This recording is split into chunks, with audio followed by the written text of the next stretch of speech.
Hello, hello, hello. I hope that everyone can hear me.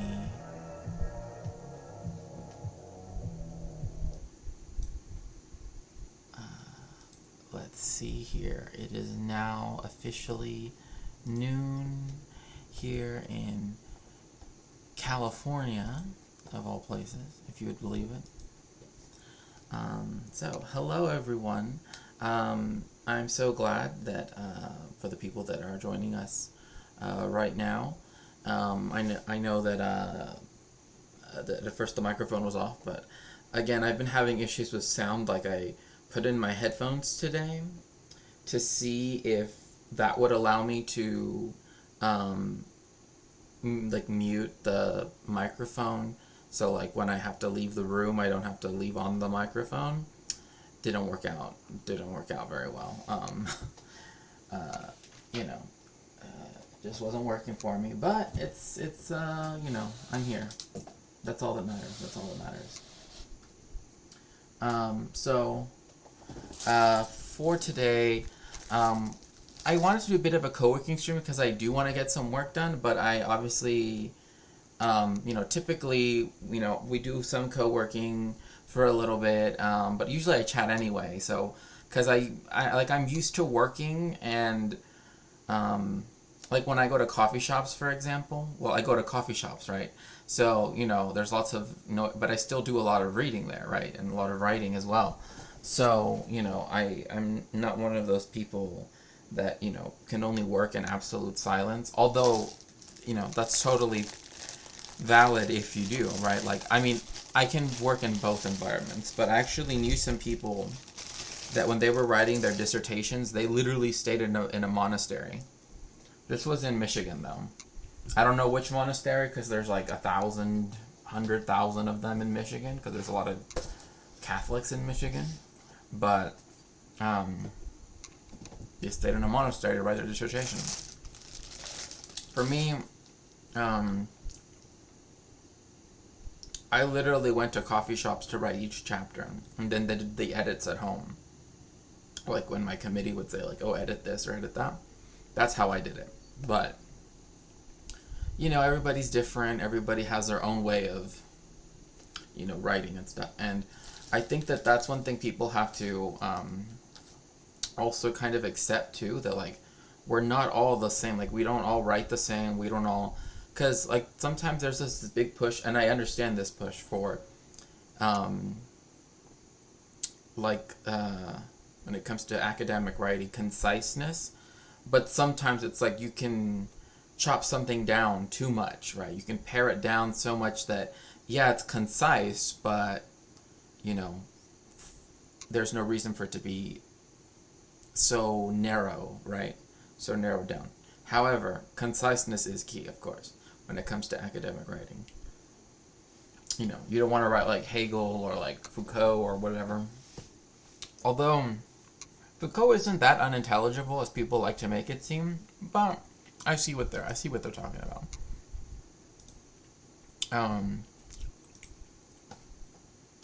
So today we're gonna listen to Giga Chad again, who is gonna teach us about why we must reject modernity and embrace culture and history. Yeah, Foucault is like a whole different story. Like, I can only use his work in very small batches, and it's usually as a stepping stone to people that came after him, right? Like, I don't really like to use Foucault himself unless it's talking about like the concept of biopower, etc., etc. But yeah, I tend not to try to stay in the Foucault corner too much. Same with a lot of other critical theorists. But like a lot of particularly like I know Judith Butler has often been critiqued for her writing being very how should I put it, interestingly worded, I guess. Would be one way to put it. So, there's that. in the sense that she writes in a very verbose manner and, you know, all that. So, first let's talk to Giga Chad. Let's see what he's been up to lately. So, again, this video is called Reject Modernity, Embrace Culture and History. I mean, he could have just said tradition. Like, I don't know. Like, violence, up from this indifference of corpse, up, up to the hit battlements of eternity, up, up to God. oh my gosh. Hello.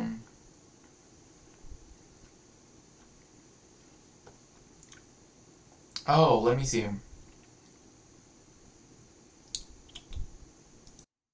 Is it better now? Nice to see everyone. Yes, hello, hello. I'm so glad that everybody's here. So glad you guys could all make it to the stream today. Okay, good, good. Yeah, it's because at first the music wasn't playing. I don't know. I'm having a lot of issues with my audio as of late. So, but we're watching Giga Chad, and then this happens. Which I think it's funny too because like it kind of makes me laugh at the fact that, you know, like because he's in college, because he's in a dorm, like the fact that literally just says rules behind him. I don't know, it just makes me laugh. It's like the LARP is strong with this one, right? Like I don't think I would be wrong to say like this seems very LARPy. Like imagine buying a Prussian helmet, taking this picture, and then right behind you it says rules. I mean, obviously, you know, they could mean it in like, oh, Giga Chad rules, but in reality it's like, you know, too much heavy masturbation is clogging all of the showers. You know what I mean? It's like, I don't know.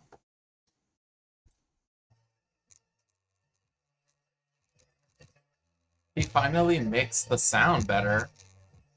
So hey, that's good. He also got better art. Oh well, I spoke too soon.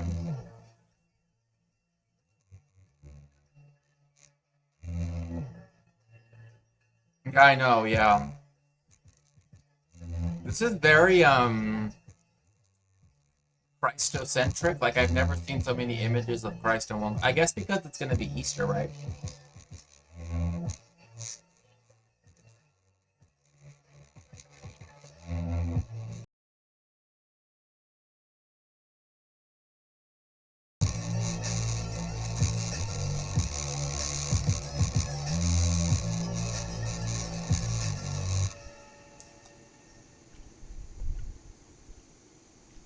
Better? Is that working better? What? That was it? I thought it was longer.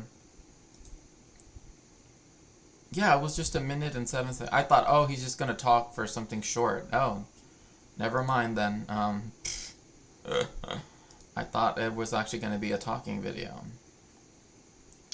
Let's go with. Oh God. The only one we haven't watched of his most recent one is Who Was Right in Historical Wars. So I guess we're gonna watch that one.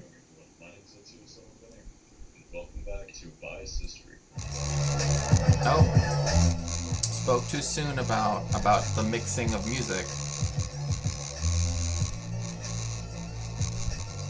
Like he had it okay with the other one, which is older or which is whatever. It must be because it's gonna be Easter, which is why I made that one. So today we're going to be doing an interesting and nice little historical video because a lot of you have been asking for that. So today we're going to be answering some questions that are going to mean I'm going to lose a lot of subscribers because people are going to dislike my takes. Therefore, I implore you, the new viewer, to subscribe. This is a channel that has a lot of potential, and I think that if you subscribe, you are helping me, you are helping the channel, and you are helping my cause. So please consider doing so. Oh God. Anyway, without further ado, let's start. That's like all what edgy white boys are, just troll the modern world. Empire for my Italian bloodlines. Now, as you may be able to tell from my absolutely devilishly good looks, I am in fact a man. Hi, October. It's so good to see you. Oh my gosh, thank you so much for making it to the stream today. I'm so glad you could make it. Also, Ferret King, is the sound better now? I'm trying to make sure, because, you know, want to make sure that it's, it's just he's so bad at mixing sound that I have to, like, raise the one volume and lower another one. I'm Italian. I look very Italian. What does that even mean? I look very Italian. Like, as if Italians are, like, one, you know, like the bourgeois Italian identity is something that was really only created in the 19th century, because Italy's never been united, right? Like, it's just like a false bourgeois state anyway, so, I mean...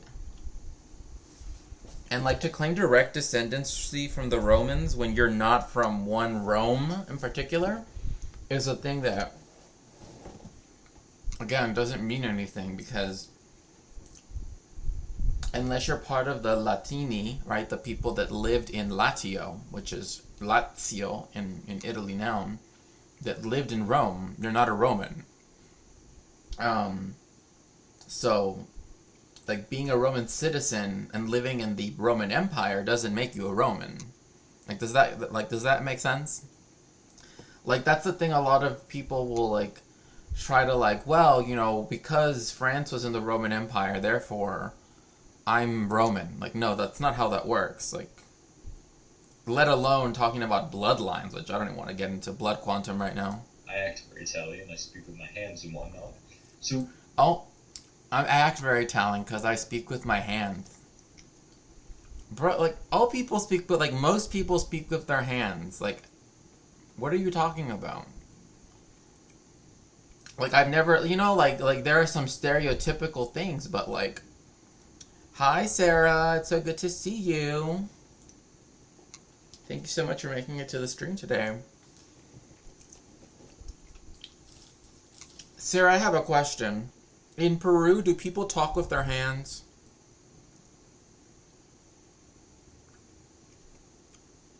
Because this guy's saying only Italians do.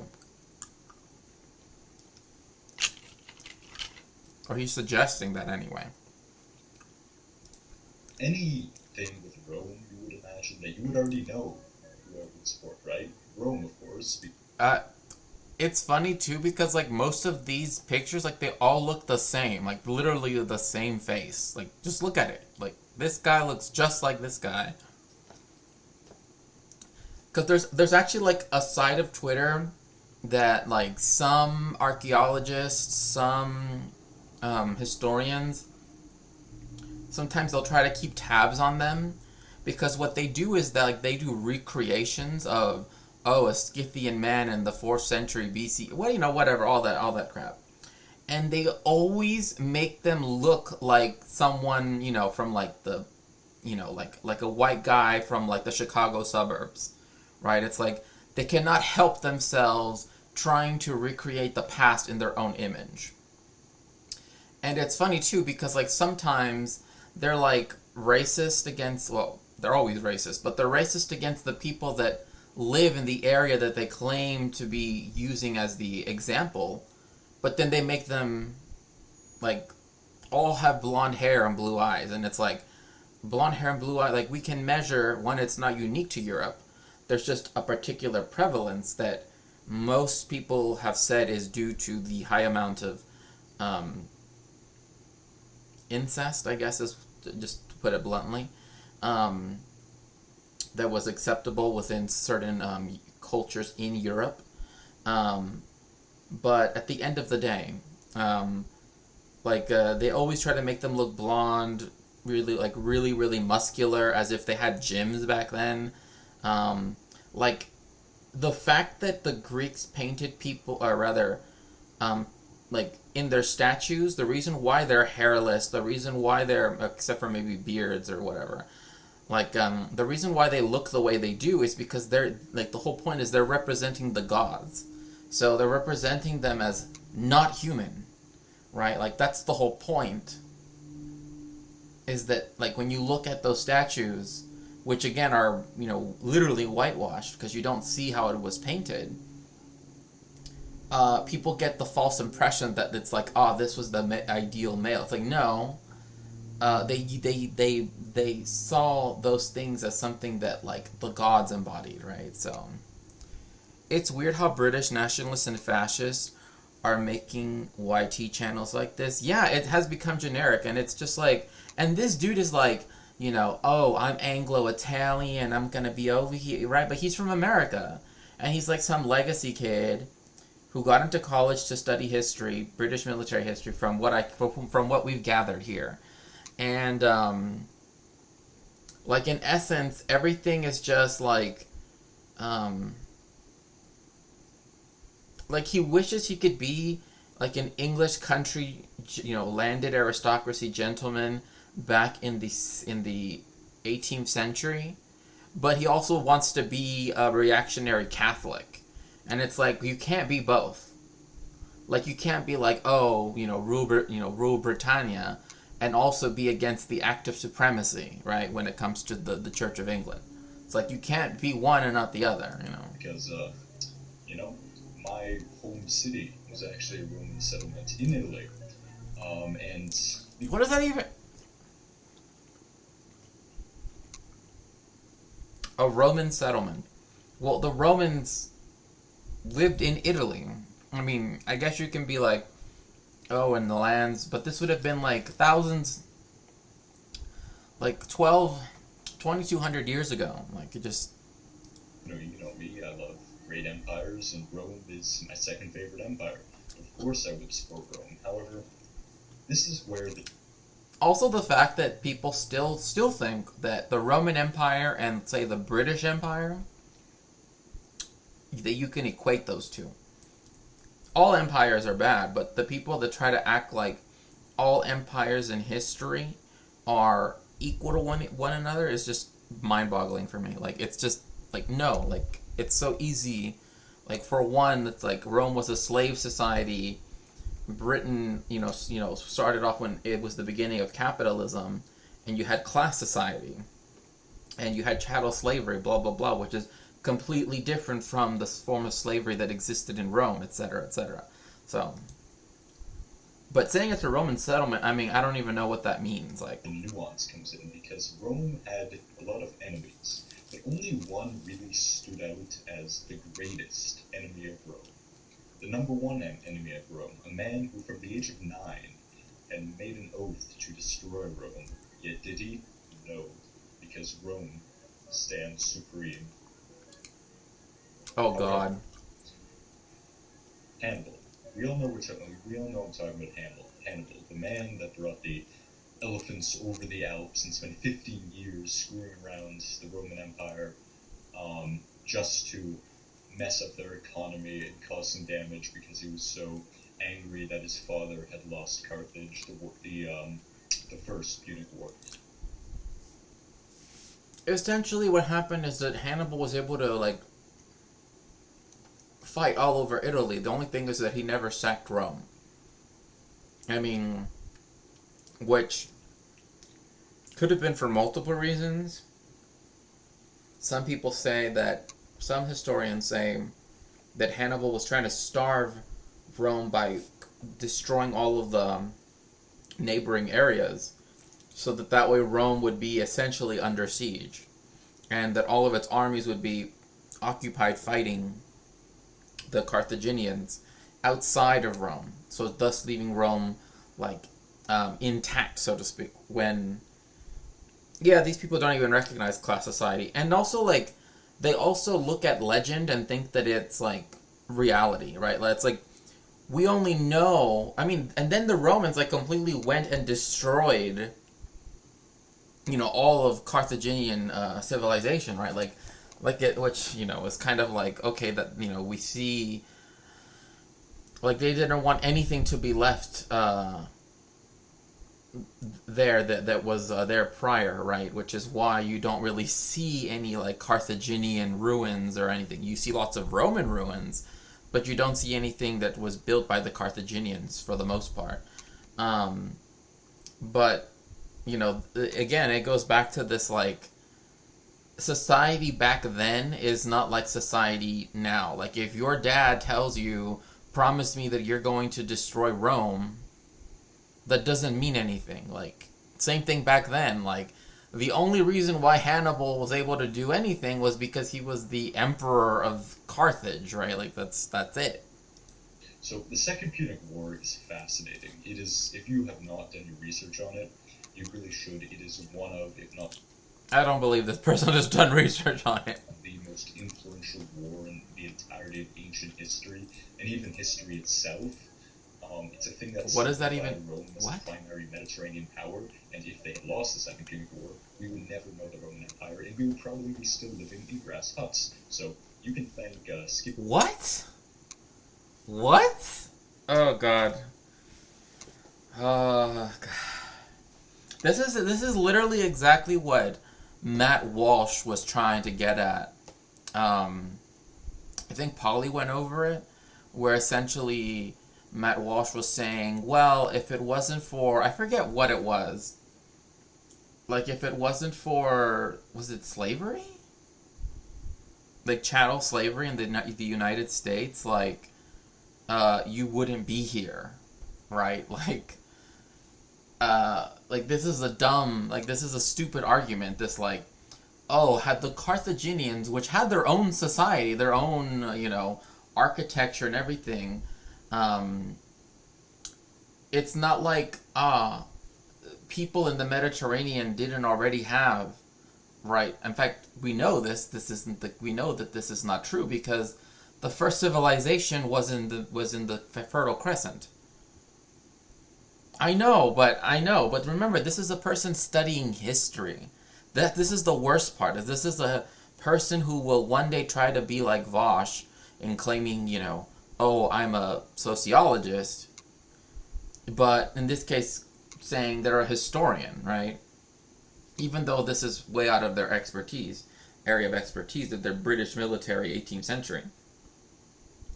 But again, this is also a racist statement too, because he's assuming that because the Carthaginians were in Africa, like, what is not said is where Carthage was, right? And as if Carthage were connected, were in some way equivalent to empires and kingdoms and the vast amount of various societies that existed in sub-Saharan Africa, right? And so saying the whole, like, and also the Phoenicians were sort of like a northern Palestine, Lebanon, sort of into Syria, mostly Lebanon, like Byblos, Tyre. Those places are like famous Phoenician settlements, and they started off as kind of like Greece did, as a kind of mercantile empire, in the sense that they had they still had colonies, and they were and everything, but then eventually they started to develop colonies in So here where Tunis is, so this area here became Carthage, and also in Spain. That's why there's a city in Spain called Cartagena, right? Which was called Cartagena Nova, or New Carthage, at one time. Yeah, coastal cities.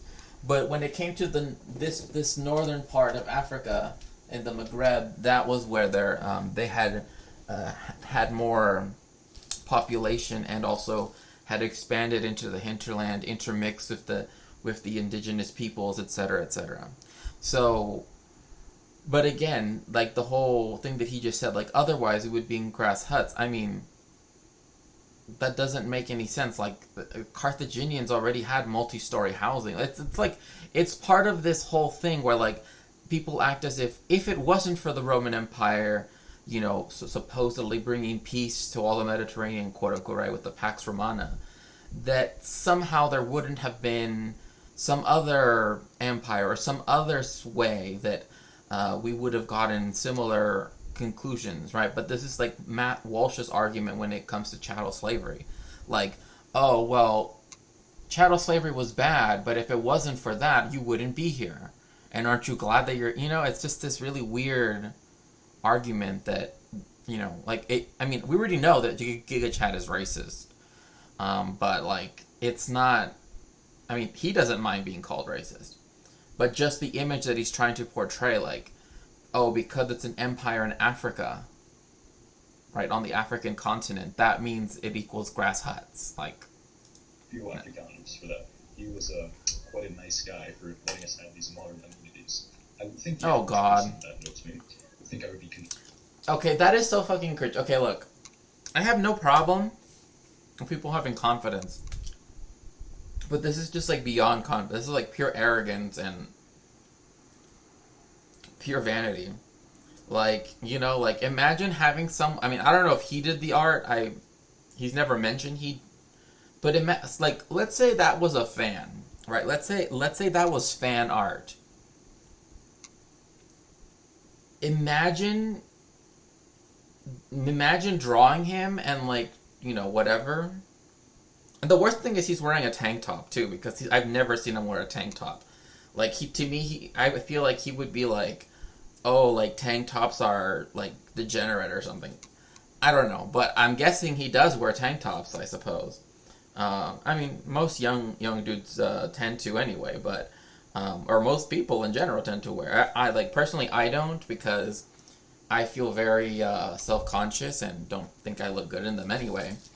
So I've never really worn them, but like, I don't know. It's just like this really weird image, like trying to draw him in this way that, like, especially because he, like, flexed before. I'm like, the aura he's trying to give off of this, like, macho, lowering his voice purposefully. It's just like, bro, just grow up, Conflicted about who I would support in such a conflict, because Oh, he would. Me, He would. I have a big personality.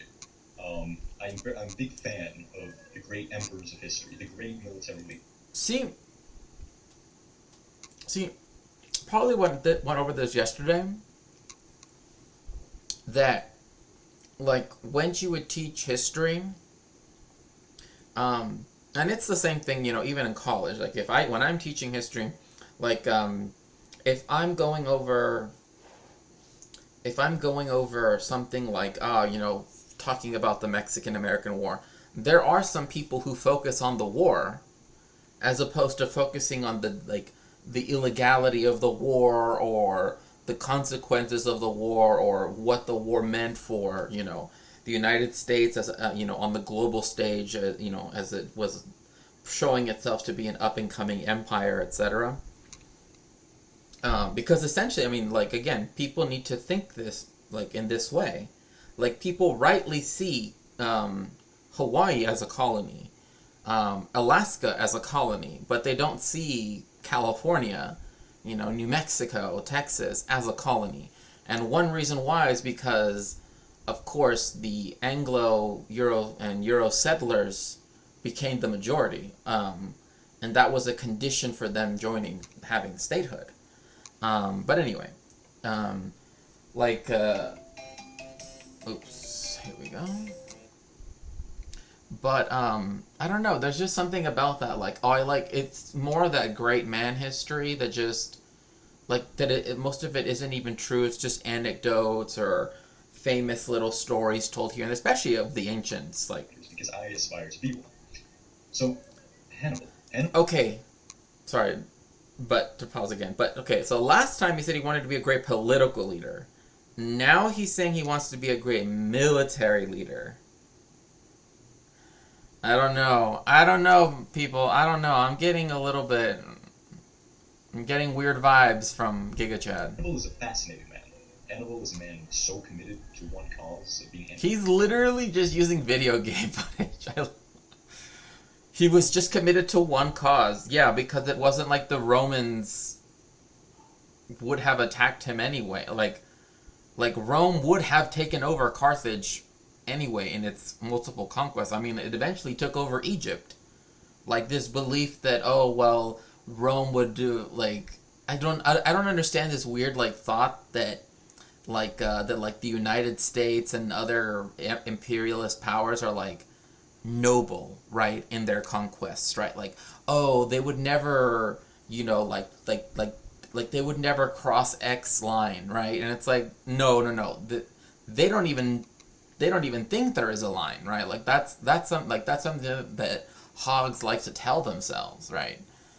That Roman, so ingenious, that he managed to bring down the most powerful empire in the Mediterranean single-handedly and stay in Italy itself, the heart of the Roman Empire, for 15 years with an entire army.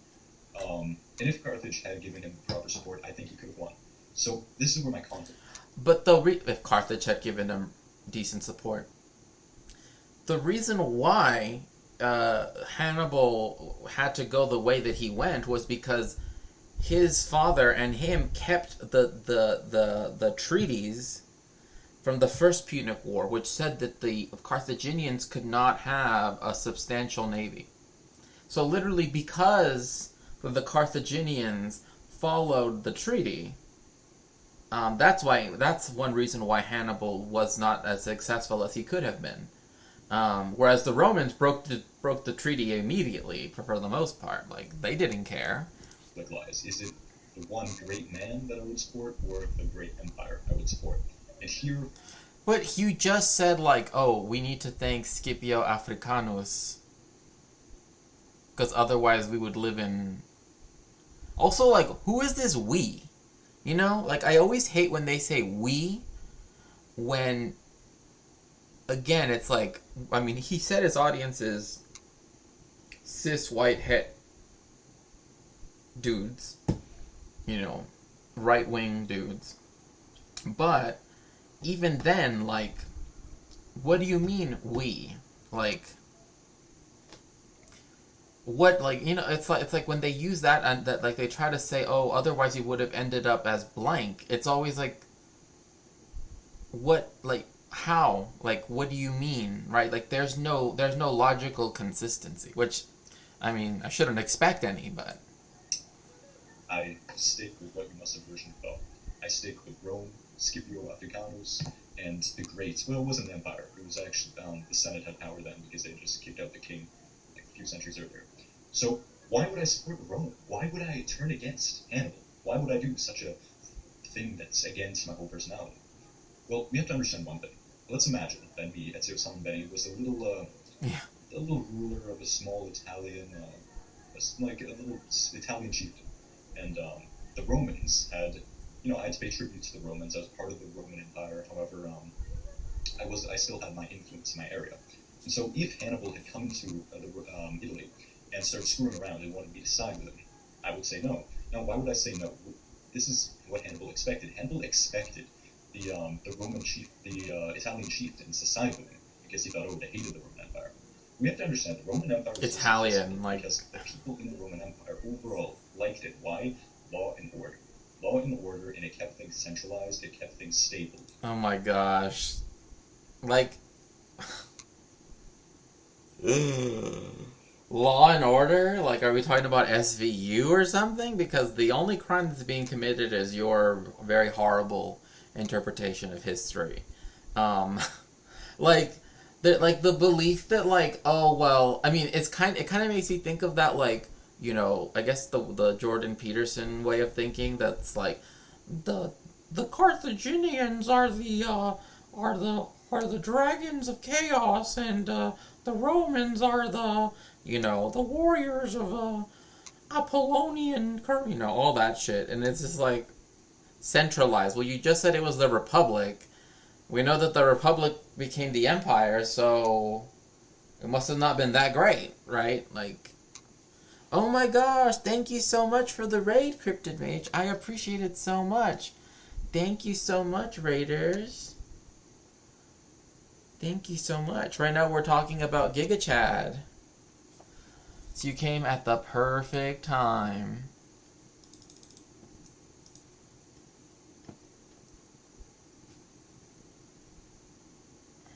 Also, hope you guys like my new stream setup. I'm still trying to, make sure that it all looks good and everything, so.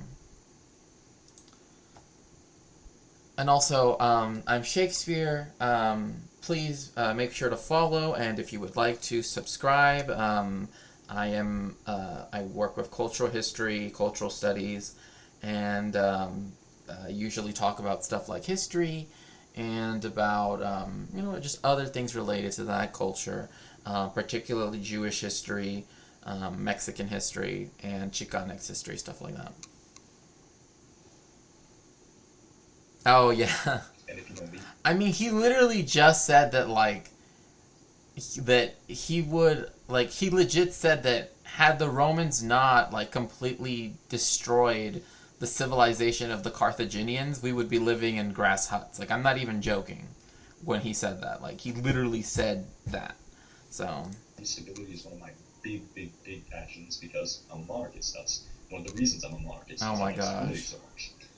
And that's what Rome provided. Hannibal would not. Hannibal went around. Just the whole stability is what I prefer best. I know, right? And also just again the very homoerotic image of other muscular men, kind of I don't know what I don't know what to describe what they're doing, because I don't want to say they're because it's almost they're in this tantalizing him in some way, because they almost look like they're massaging him. I don't know, rubbing him with oil. I don't know. Also, remember.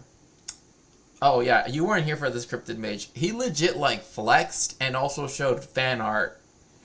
Oh, it was horrible. Messing with all the Italians and all Italian politics for 15 years. He threw the entire empire into chaos. He killed the concept of Italian is a post-Roman concept. The idea that there was that people that just happened to live nearby one another saw themselves as the same is not true. It just doesn't even make any sense. I guess if it's war-related, it's not homoerotic.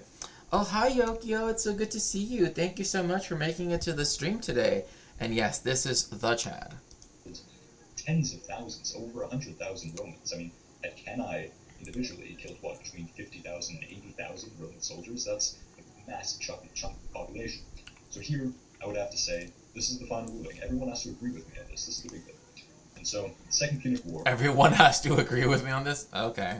I side with the great Roman Senate, because the empire didn't exist yet. Sorry for knocking the camera. Anyway, so the second war that we're going to go to. Now, I'm thinking of all these on the fly. So what should the second war be? Let me know more, I should do in the comments, but let's look at another war of the great Roman Senate, because the empire didn't exist yet. So, this is a big one. This is Caesar versus Pompey.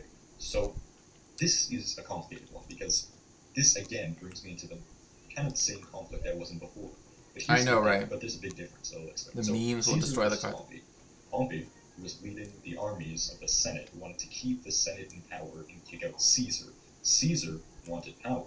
So these two great forces of Rome were fighting each other. And eventually, I think we all know who won. However, this brings me to the same point, because Pompey provided stability. You know, I've always wondered, and I don't know this, but it just came to mind right now. In Latin, the way how you say Caesar is Caesar, right? Caesar. Not Caesar. Caesar.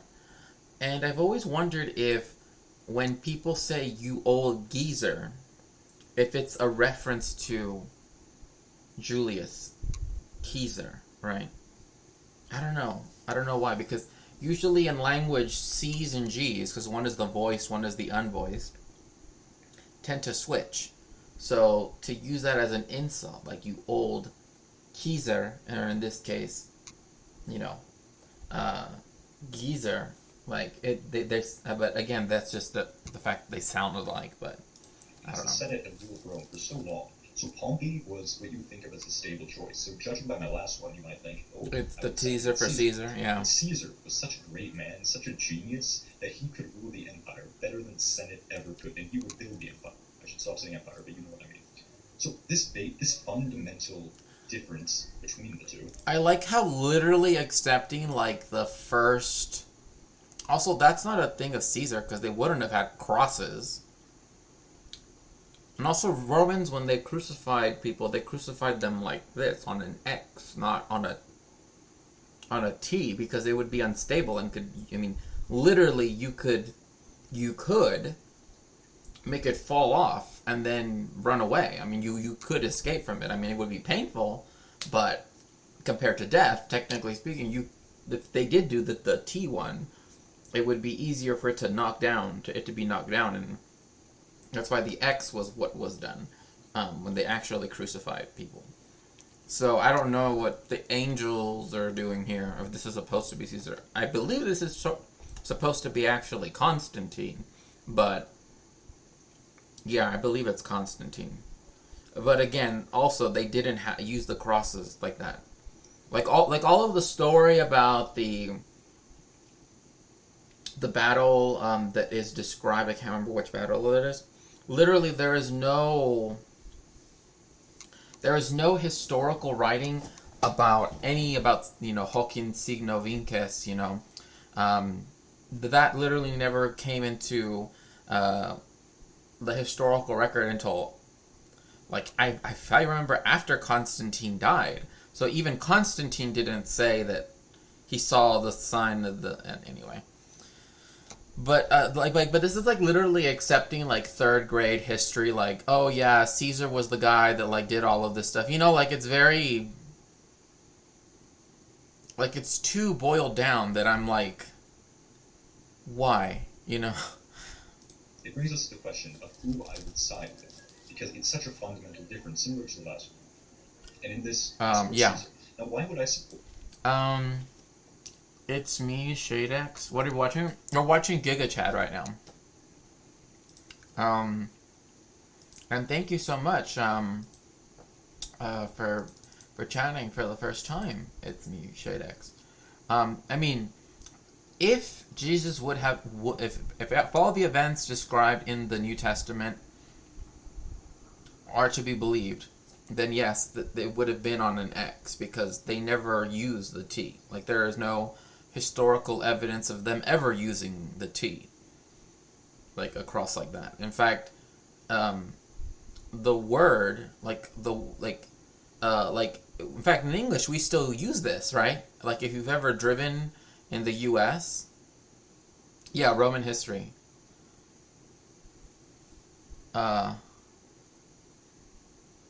Well, see, that's so that's the difference between classical Latin and ecclesiastical Latin. So yeah. So it just depends. Because if you do classical Latin, usually you say,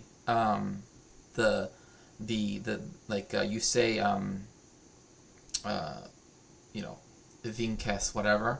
But when you do ecclesiastical Latin, that's when they would make the W sound and the soft C sounds, like Caesar and all of that.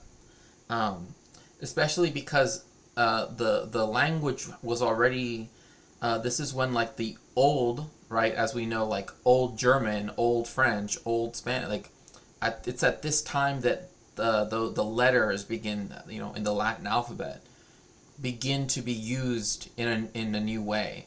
And one of them is like a C, right, with the C C D, as people know in French, started to be put into use. And so the idea of a C that makes an S sound was, again, it's just showing how the language has changed over time. I mean, Latin in this case.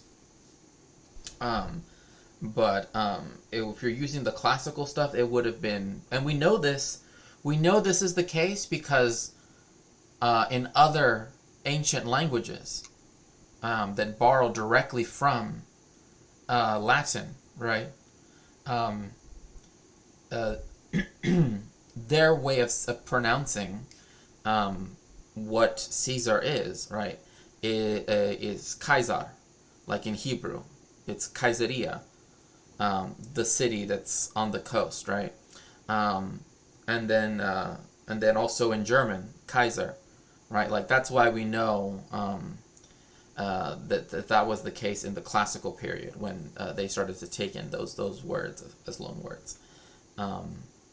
And for the W, That also happened because once you start getting to the Middle Ages, you actually get like the symbol.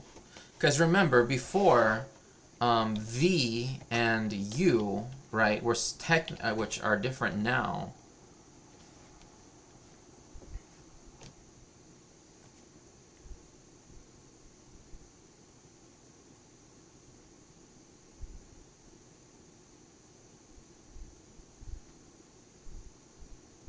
Oh, thank you so much for shouting out, Cryptid Mage.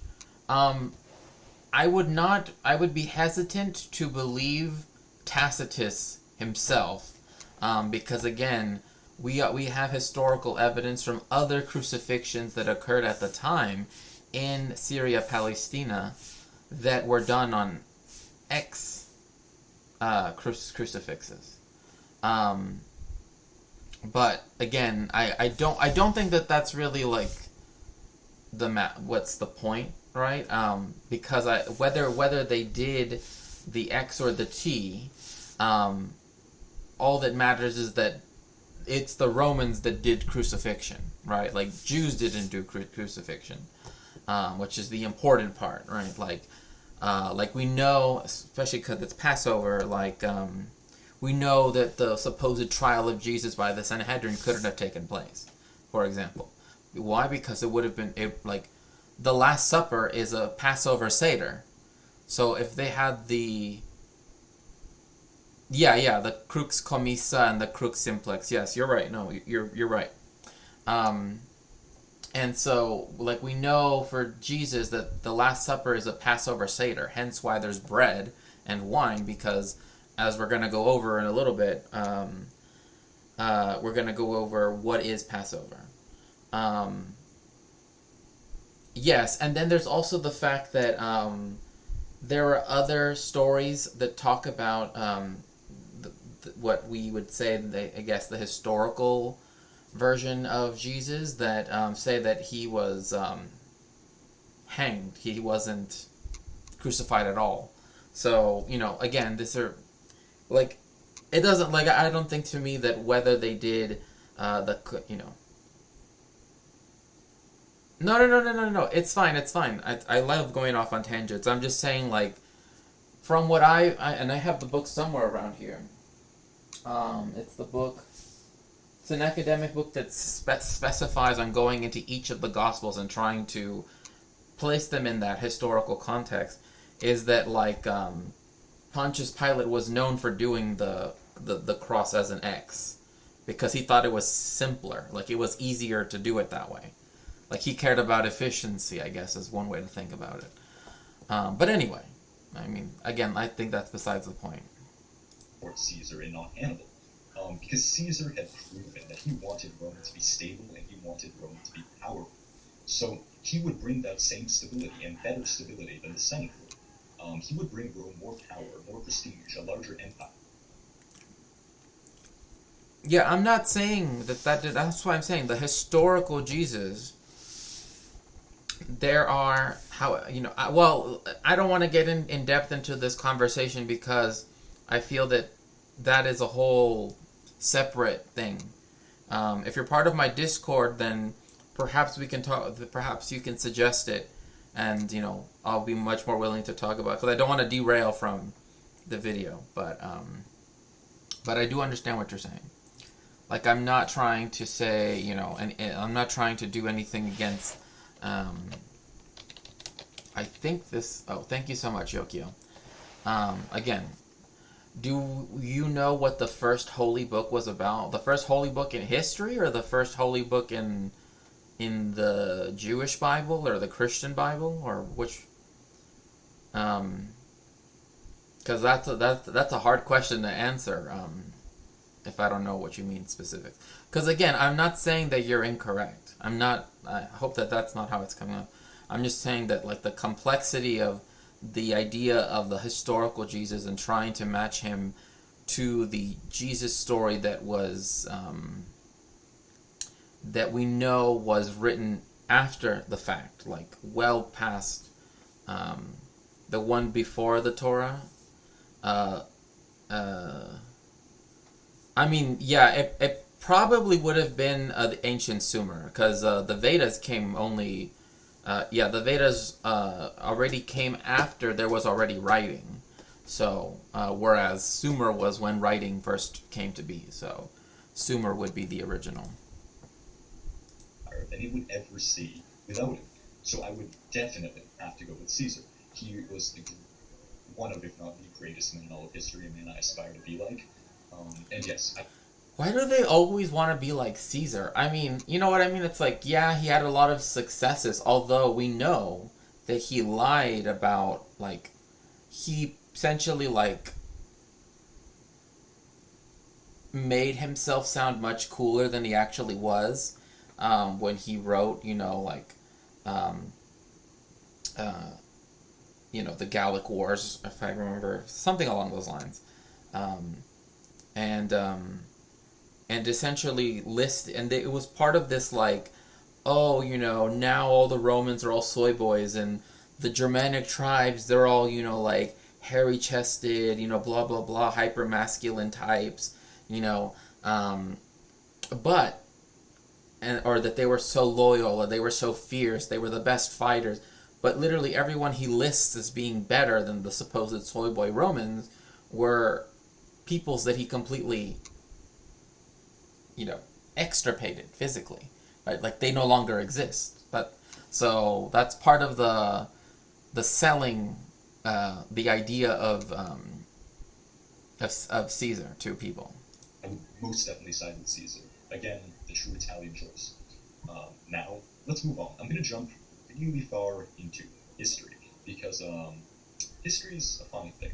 And I'm going to go all the way to the English Civil War.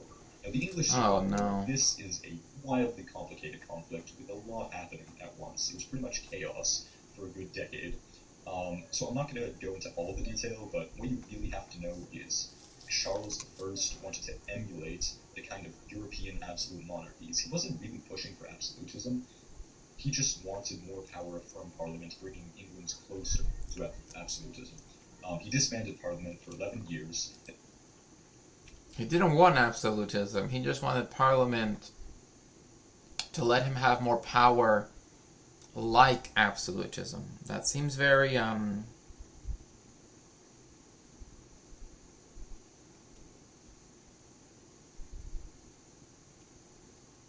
yeah. Charles the First is. Well, also, I mean, there's more to this, which is that Charles the First's wife was Catholic, and so they were afraid that that their child, right, if they were to become the heir to the throne, well, because they are the heir to the throne, that there was a possibility that they would be Catholic, and so that was a huge reason. Because remember, what's happening right now during the English Civil War, right? That's to say, so 1642 is the year when it said that the English Renaissance is over, right? Shakespeare's Globe Theatre, like all of the theaters are closed by the Puritans in Parliament. And then remember, this is why when people say puritanical, just like as a regular phrase, they don't really kind of understand that context. The Puritans were people in the Church of England that wanted to remove all of the episcopal, that is to say, dealing with a hierarchy of bishops that emulated the Roman Church, right? And they wanted to take out all of the vestiges that Henry VIII allowed to keep in the English Church. They wanted it to become more reformed, as we might consider it now. And so, one of those things that happened was that there were different factions within Parliament itself. One where you had people who actively were against the idea of Charles I's heir, or the heir to the throne, being Catholic, because that was what was most important, is not letting England become Catholic again. So that was one big point. Two was the fact that after the Stuart after that, where they got the King James Bible and everything, which became standard for pretty much up until now. With Charles, you also got you also had the fact that you had much more contact with, again, because of his wife, etc., to the Catholic monarchs on the continent. And again, the English, the Puritans, did not want there to be a union between, say, France and England, right? They did not want them to somehow ally with one another, because then the fear that they would get a Catholic monarch would most likely become true, right? And so, at least so they believed. So this is why the Puritans closed the theaters. They closed everything that they saw as sort of giving into this culture that would have allowed, because we also remember where theaters and the bear baiting rings and the brothels, etc., were all outside of the city of London. They were in the south of the River Thames in an area called the Liberties, which you can see why. And so, what in essence happened is that because Charles I wanted to have more power, but also there was that threat of Catholicism, the Parliament instead tried to remove powers from the king, to which then Charles I actually showed up at Parliament, which was never done before. And so, and again, this is very important because Charles did that. Then there is what is called the Rump Parliament, for example, and in essence, what happens is that Parliament votes to convict Charles I. They vote on charging him with the crime, the crime, blah blah blah, against Parliament and against the, etc. And so they indict him, and they are the ones they vote in Parliament, and then they find him guilty. And so then Charles I is beheaded in 1649. Yeah, 1649. So from 1649 until 1660 is a period that is often called, it depends which historian is naming it, but a lot of times some people will call it the interregnum period. Other people will call it the Republican period. Other people will call it the Commonwealth, which is the most common way to call it, the Commonwealth of. So remember, this meant that now Parliament had supreme control over everything, and the main person in charge, Oliver Cromwell, who ruled as the supreme governor of the United Kingdom, then fought a war against the royalists, because again they tried to keep the monarch in power. But even after they had beheaded King Charles I, there was still a lot of issues because, the English wanted to fight a war against Scotland. Wasn't necessarily one they could win, but they also, and eventually Cromwell did do this, went genociding in Ireland, right? And so what you get at this time is a lot of competing factions that come from the Puritans, who can be divided into different groups. There are the Puritans that would become kind of like the how should I call them? They're the Presbyterians, right? Which is to say that they wanted a church government. So remember, church and state are one. So this is why it's important that I explain this. They wanted a presbyter to be the highest authority. So that meant that in each congregation they would vote for a presbyter, who would then be in charge of that community. So that's why now you have the what are they called? I'm forgetting because now they have a name in America, but I just can't remember the name now.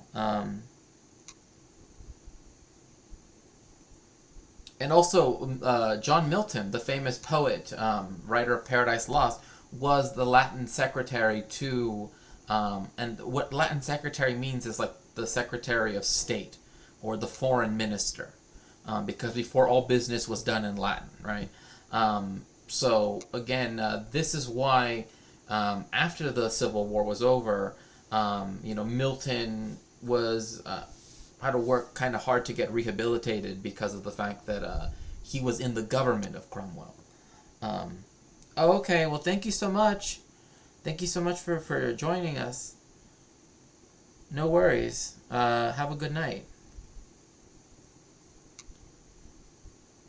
Yes. Complete mess for the revolutionaries who failed to find him guilty. King Charles actually swayed public opinion in his favor, and again, a big reason why that was the case was because people didn't want the supposed stability of the monarch to be changed. Also because there was this sort of insecurity of what would happen to the different landed estates. Right, because remember, what happened with King Henry VIII, like a few generations before, is that he dispossessed, right, all of the Catholic monasteries, right? He disestablished them, which meant that all of their property now belonged to England. Some of them were ruined, and all of the priests and everything that did not convert and did not sign the Act of Supremacy were liable to be punished, etc., etc. So that's what the English Civil War is about: is the power between Parliament and King, right, or Crown, and also church governance. Like those things were intertwined, and the Puritan, like when people say puritanical, right, they have this image in their head that isn't exactly what like a Puritan meant. It just meant someone who wanted to purify the Anglican Church. So they were still part of the church, they just wanted it to not be so Catholic-like. That's what it meant. Then he had to call Parliament back because he needed money for all his foreign wars that he was consistently losing. So it wasn't a really great military king, which we can see later in the Civil War. Parliament didn't give this to him, so pretty much they started a war over Charles's disbandment and holding some... So this is the war that I was saying. Charles wanted to fight a war in Scotland, against Scotland. And it was just going to be a complete wash. I should say, waste of money, waste of people's lives. Most people felt that even if he could get to Edinburgh or whatever, that it wouldn't matter. Anyway, so... members of Parliament hostage, which was an interesting thing for Mr. Charles I to do. Now, King Charles I had his capital in Oxford, and the parliamentarians had their capital in London. So both these factions were fighting against each other for quite a while. The king lost the First English Civil War, then started fighting again when he didn't get what he wanted, and eventually, in 1649, he had his head cut off. So who was really in the right in this conflict? Because that's the big question. Was the king right, his divine right to rule, or was Parliament right for trying to oust a attempted absolutist? Now, as usual, I would choose the forced stability, so I choose Charles. Charles, although I did not like his path to absolutism, I think that he was the only good option here. Parliament threw Britain into chaos with their attempted democracy under Cromwell. But, again, this is something that he doesn't understand, and I think if we're Marxist and we take a step back, what type of revolution was this in England? A bourgeois revolution, right? Because what you saw was the ending of the power of the attempt at absolutism that, say, in France still existed for another century, that later culminated in the French Revolution. So the English Revolution was, again, one of the first real bourgeois revolutions to ever really happen in history. Because, again, there was a bourgeoisie, and most of them were parliamentarians. So we can also see it as class conflict as well, between the aristocracy, the crown, And the proletarians. Killed like half the Irish population. One of the reasons why Ireland is not still British today. Or that's a hot take, but it's still my take. What? So, okay, so because they massacred because they genocided half of Ireland, that's why Ireland is like, I totally want to be part of the UK. What? That's just dumb. I'm sorry, that's just like the dumbest take I've ever heard. Like, oh, yes, you got genocided, but you should still want to be part of the genociding power.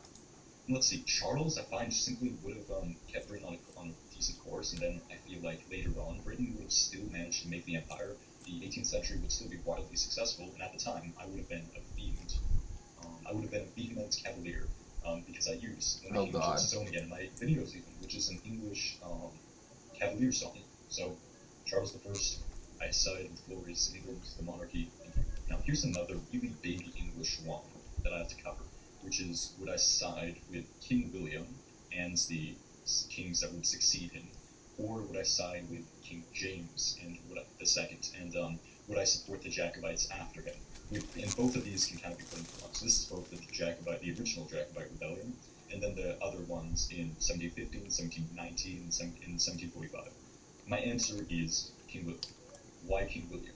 Well, one thing you have to know about me is I'm a Catholic and a British patriot. And at the time, I would... He just said he's a British patriot and just showed an American and an Italian flag with two different types of crucifixes. What? That doesn't even make any sense. No, I'm not even gonna give him that charitability. I have no idea what just happened. Let's say I'm still where I am. I'm like an English nobleman. And Oh my gosh, thank you so much, Buffy. Thank you so much for the 4 months. Britain needs a Protestant monarch because the majority of the population is Protestant. In Britain, what made it great is a lot of Protestant attitudes. Now, can Catholic countries be great? Yes, of course, but Catholicism and Protestantism are two very different things, and you need a Protestant monarch for a Protestant country. And not only Protestant... Isn't this very strange? Because it's like... Isn't he therefore, like, logically speaking, right, historically speaking, saying that what Henry VIII did against Catholics and what Elizabeth I did against Catholics, etc. Again, this is what making me think of Matt Walsh so much. Because that's his logic, too. That therefore that was justified. Like with the conversions of people to Protestantism. Because otherwise, England... Because, like, again, at first England was seen as the defender of the faith. Like all of these titles that England used to have were later placed on countries like Spain. Hence, well, they already had a rivalry between them colonially, but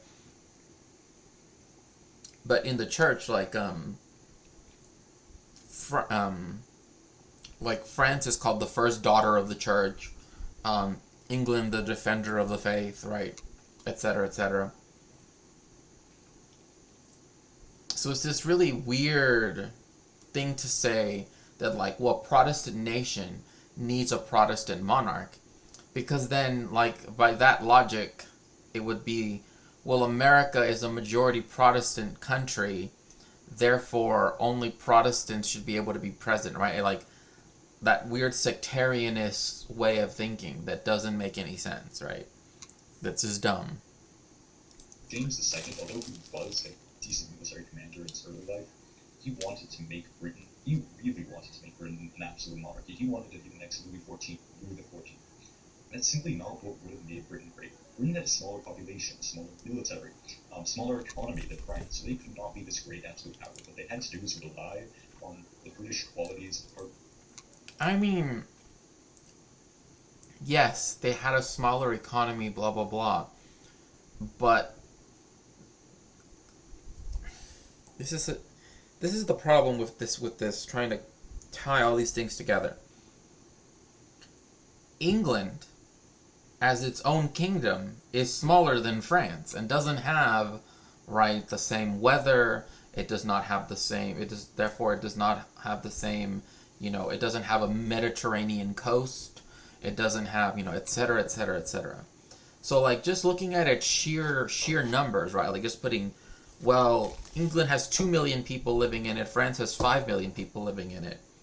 Therefore, an absolute monarchy couldn't work. I mean, you know what I mean? Like there are absolute monarchies today that have, under 7 million, which is the most, which is even more than has ever lived in Scotland. There have never been more than 7 million people living in Scotland. So again, it's like this weird logic trying to like say that it wouldn't have worked in England because their economy was too small. Like, what is, like again? This is why again Marxist analysis needs to be placed on this because that just doesn't even make sense. Working is self-discipline, but freedom and trade. Oh God. I mean, this sounds exactly. I mean, this is someone who's like not licking the boot, but like is eating it with a fork and knife and enjoying, is drinking literal boot wine and thinking it's the finest vintage, right? Like hard-workingness. What does that even mean? Self-discipline, but freedom. Again, like those things mean nothing in context. Like without context, what do you mean self-discipline and what? Because the British said of themselves that they were very disciplined, that they were very blah, blah, blah. Like, that's what they like to tell themselves. The way how they were portrayed by other countries is not like that at all. And also the whole, like, oh, all they cared about was trade. Well, if that was the case, then wouldn't that make what you just said about King John, or King James, I should say, wouldn't that mean that if the British are so good at trade, then it doesn't matter what the size of the economy was, right? Like, it's the same thing like billionaires, where it's like, oh, billionaires work so hard and, like they made it from zero and blah, blah, blah. And it's like, well, if you took away all of their money or if you taxed their money away, surely they could, make that money and more. Oh, no, you can't do that. It's like, what is this, like... All of this that I don't think James II has brought, so I would have to support King William and all the kings that followed him. Now, moving on. So, let's go. I don't really need to do the American Revolution. You know who I would side with, even though I'm American in Boston. I would have been a proud loyalist, probably tarred and feathered for my beliefs, but here's what it is. The Napoleonic Wars. Now, the Napoleonic Wars is hard. Everyone likes to portray themselves as powerful good guys. I mean, yeah, exactly. I mean, even he himself is trying to portray himself as like, I would be so important during the American Revolution that I would obviously have some high office to the point that they would want, the tar and feathering stuff, right? And it's like, the instances of that type of stuff are very low, actually. And most of the people that were loyalists were just kicked out. They were just sent to Canada, so... That's really hard because I have a lot of memory. But yes, I definitely do see, like, they always portray themselves as powerful, but good. And then when they do something wrong, they emphasize the good, right? That like, oh, well, they have good intentions, right? And this especially is the case with America, right? Like, America's just a bumbling oaf that has the best intentions in the world, just happens to just bring imperialism everywhere. For Napoleon Bonaparte, but it also solidified Britain as a great power. And for that one fact, that it solidified Britain as a real primary power for the next 2 centuries, really, I would have to go with the coalition. Because Napoleon was dangerous. Napoleon was dangerous for the monarchies of Europe, which I simply can't have. See, but this is him not understanding why this is him just looking at, like when, like, little kids, like, when they play, like, soldiers, right? Like, they have, like, little, little plastic things, and they're like, oh, blah, blah, blah. He's looking as though, like, what Napoleon did by, again, controlling all of Europe from Lisbon all the way to Moscow was, again, depose all of the old monarchies, and, again, began the concept of the bourgeois state, right? Because other things came with that, right? Like, this is when liberalism begins to have its growth on the continent, right? Because, like, actual conservatism as like we know conservatives today are just liberals, but of a particular kind, right? Hence why libertarians are right wing, but they're just taking liberals' logic to one conclusion. Whereas back in the time of absolutism, being a conservative meant you wanted absolutism. You wanted an established church. You wanted the hierarchy of those things to be conserved, right? It's not, oh, social values and, oh, that this movie makes white people look bad. That has nothing to do with. That's literally just consumerist nonsense. But what Napoleon did by getting rid of all of those is literally, like, in Spain you have the Constitution of 1812 that again brought about the idea of civil liberties to Spain, and then spurred the independence movements all across Latin America, where they all became their own independent states. Same thing with Europe, right? Like, that's what also gave rise to the creation of states like Prussia and states like, after the Peace of Westphalia, etc. Like, the modern idea of the bourgeois state came out of the Napoleonic Wars. So, again, he doesn't understand the context of this because he's just looking at Napoleon as, like, a little soldier, right? Like, oh, he's wearing a cool hat, right? And, oh, he was against Horatio Nelson, and he's just, like, right, playing with them. And that's not how that actually works, right? Like, hence why Marx write the 18th Brumaire of Napoleon, right? Hence, etc., right? Like, hence why they use Napoleon as an example, because of the fact that it's after this that you start to get real bourgeois states. Like, Germany wouldn't have been able to unite had it not been for Napoleon, right? In the same measure, neither would have Italy, neither would have other things, because Napoleon was willing to invade the Papal States, was willing to invade Naples, was able to, do all of those things that other, and then give himself or his family or his marshals these titles. I mean, even the way of warfare, as we know it, was changed forever because of Napoleon. Because he's the one that started using things like divisions of troops, right? And platoon, all of those different terms that we use now, those all started with the Napoleonic Wars. That's the reason why, in fact, that's why Napoleon was so successful, particularly at Austerlitz, because it meant that each particular, the larger units could, or in effect, their own mini army. Whereas the other armies of the coalition, of the first coalition and the second coalition, were the old, almost medieval type armies, where it's like unless you're right there, under the direct supervision of your commanding officers, you don't know what the fuck you're doing, right? Whereas, again, because Napoleon created this military hierarchy, with the highest being the marshals, the field marshals.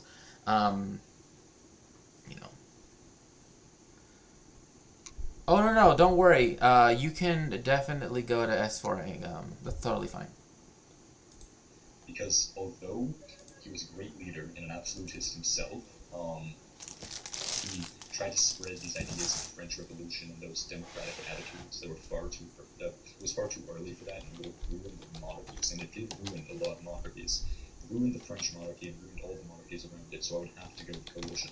What they were supporting was the status quo. They were conservative. They were the monarchists. They wanted to keep monarchy alive, and they wanted to keep the balance of power in Europe stable.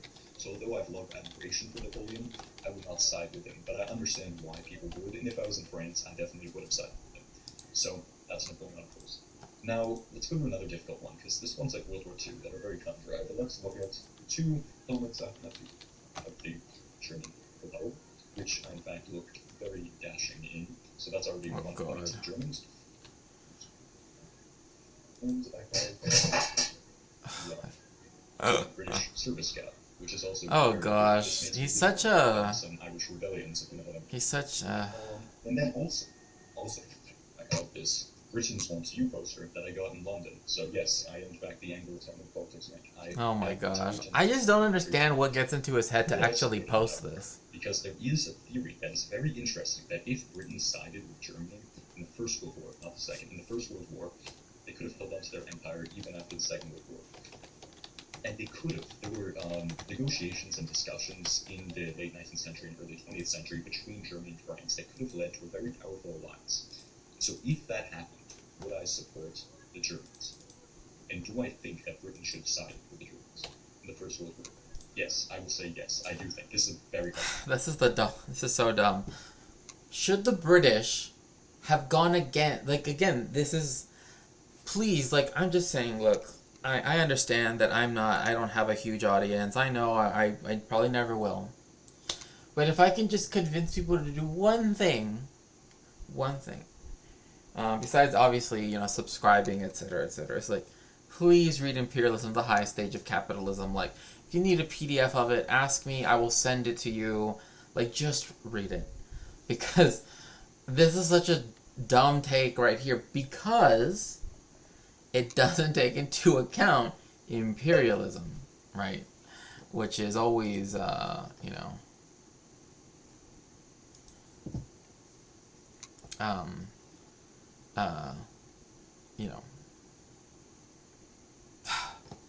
like it's such a necessary thing to understand the world. If Germany and Britain had won, Britain would still be the powerful, freedom-bringing country it was, because that war wasn't about absolutism. It was just about pretty much alliances. Oh, Made the balance of power. it was just about alliances. And Britain would still be the freedom-bringing country and relatively libertarian for the time nation that would bring freedom to a lot of the world and rebuild the empire. And Germany would still stay absolute, but it wouldn't go as far. The unbased Germans who came 20 years later would not have risen to power in Germany. Okay, this is just really... Sorry, this is just really bad. This is just really bad history. No. Britain wanted to go into war against Germany because Germany was the newest of the imperialist countries, right? And because it was able to become the most industrialized country on the continent, essentially rivaling Britain and definitely in many cases surpassing it, what was important for Britain was to make sure that Germany did not gain the sphere of influence that it wanted to have around the world, right? Because as you can see here in these maps, right, I do have listed here, German Southwest Africa, German East Africa, right? They came late to the colonial party, right? And their colonies weren't very successful, really, except for perhaps German Southwest Africa, I guess, because there's still a population of German-speaking peoples there. In fact, that's where Peter Thiel is from, which at that point was a protectorate of South Africa. So, his family was too good for South Africa. Had to move to Southwest Africa. Anyway, that's besides the point. It was about, again, competition between monopolies and the syndicates and the different cartels between financial capital.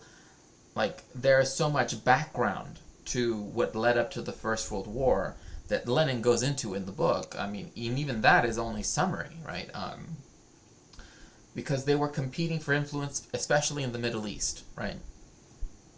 And you see why Germany, and I actually talked about this yesterday, Germany built the Baghdad Railway in order to try to expand German imperialist interests in the Middle East. But which imperialist power, after the war, essentially got all the benefit of that railway? The British did. Why? Because they got Palestine, Transjordan, and Iraq, right? They got those three. So that meant that even though Germany had spent all of this money right around the world, imperializing the world, right? It had the colony in Qingdao, in eastern China. It had the colonies that it had in what is also now Papua New Guinea, the Caroline Islands, right? What, hence why it's called the Bismarck Archipelago, etc., etc., right? Because they did have these colonial ventures. They also had imperialist ventures, both within the colonies and also without, outside of their colonies. And so, and a lot of this happened particularly in Africa, but also in the Middle East, which is why the Ottoman Empire sided with the Germans, because they were the empire that had invested in things like the Baghdad Railway. So when the Ottoman Empire collapsed, the two powers, the two other empires that had essentially beat the Germans, they're the ones that got, France got Lebanon and Syria, and I already explained the British. And then Turkey was just reduced to the kind of the state that we know now. Russia had the October Revolution, etc. So you had the Treaty of Brest-Litovsk already do that for you. So, and one thing that did was because the Bolsheviks were able to take over Russia, that actually damaged a lot of French imperialism, because under the Tsar, they would take out loan after loan after loan after loan from the French. Like, that's actually why the French did not have to do so much of that in particular imperialist way of that imperialist method to so many other countries. One country where that's very much the case, although it comes sort of like at the latter, like just after the peak of what was free market capitalism, is of course what happened to Mexico, right? When America's having its civil war, the debt that Mexico was unable to pay, this is something people often don't know. France was the country that Mexico owed the least amount of money to, and yet they're the ones that invaded Mexico, intervened in Mexico, and people like to celebrate Cinco de Mayo, which I guess is going to come up in a month, but they took over Mexico, installed a Habsburg, right, a Habsburg heir to the throne, right? Like essentially, Maximilian could have been the person to replace Franz Ferdinand, during the First World War, if he would have lived, right? Because obviously Mexico didn't want to be ruled by Europeans, right? Did not want to be ruled by the French or the Austrians. So again, there's so much complexity, and I apologize if I'm going, but it's just showing you how much is lacking in the understanding here, right? Hello, Miss Frizzle. It's so good to see you. So in conclusion, World War I, if Britain and Germany had allied, I would support that alliance and bring this great invased home. With this great invased ads together, they would rule the world and create a better balance of power in Europe. However, if balance Britain of power sided with the Allies, Germany stayed where they were, in our timeline, I would have supported Britain first. However, in an Anglo-German alliance, I would definitely support the Anglo-Germans. So thank you guys so much for watching. It's been a very nice video to film. Sorry I haven't uploaded in a while, and more to come. Well, see you guys next time, and stay base, my friends. Oh, jeez. I'm surprised that he would play music of that type. I don't know. Maybe that's just me. Okay, so we're gonna watch this in a minute. Just want to catch up with everyone here. Yes, I'm doing well. Thank you so much, Miss Frizzle. Yes, I'm doing great. I'm just so glad that I was able to get. I was kind of concerned if I was going to be able to stream on time actually today, but thankfully that got resolved pretty quickly. It was good seeing you in Levelhead's chat.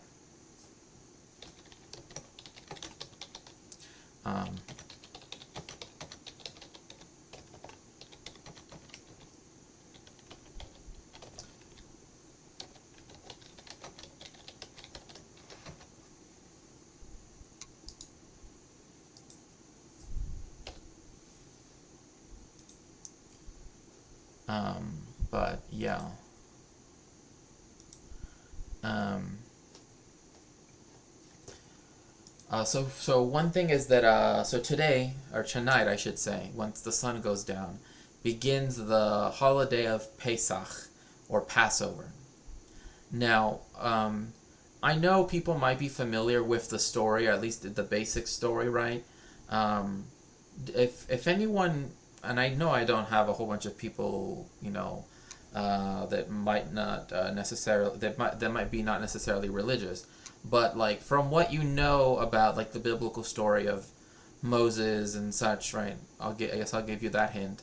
What comes to mind when people think of Passover? Like what does that mean to people? Because I know like in Christianity they celebrate Easter, right?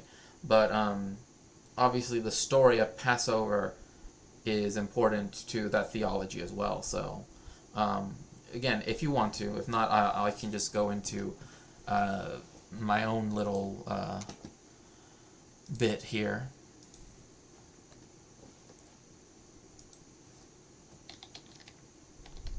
Liberation from slavery. Okay, yeah.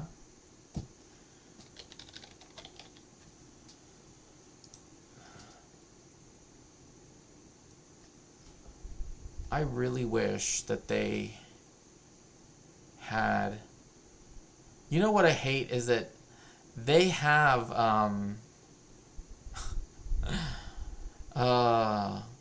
is that they have the Hanukkah episode of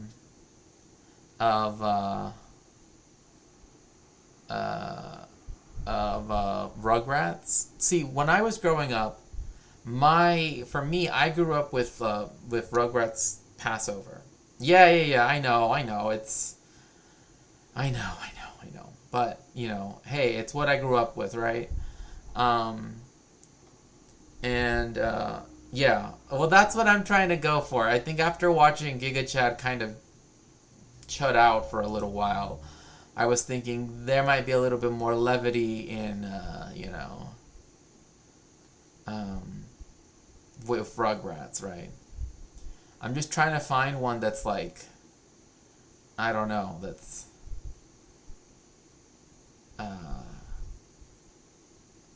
that kind of actually goes into it. But there aren't any that are really long. They're all very short, but anyway.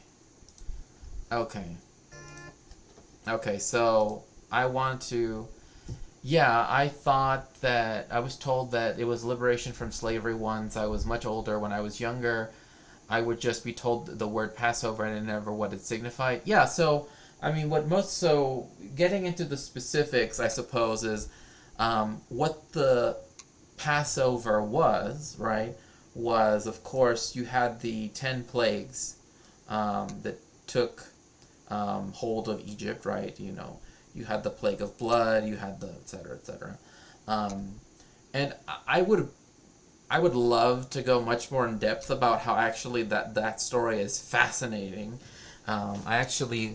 Passover is one of my favorite holidays because it's a holiday where it's all about storytelling, right? I mean, that's, and so one of the things I remember as a kid, besides Rugrats, of course, was the story of Passover and how the reason why things like matzah, right? So matzah is the flat bread that we eat for Pesach because we cannot eat leavened food. So again, it depends. If you're really religious, you keep that. If you're not that religious, you'll eat whatever you want.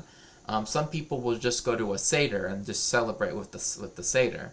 But remember, outside of what is outside of the land of Israel. Why is this making me want latkes? You know what? You and me, I prefer sour cream. Like the people that say that they want applesauce, like I don't know. I just can't. I just don't. I just don't really feel it. I don't know. I've been trying to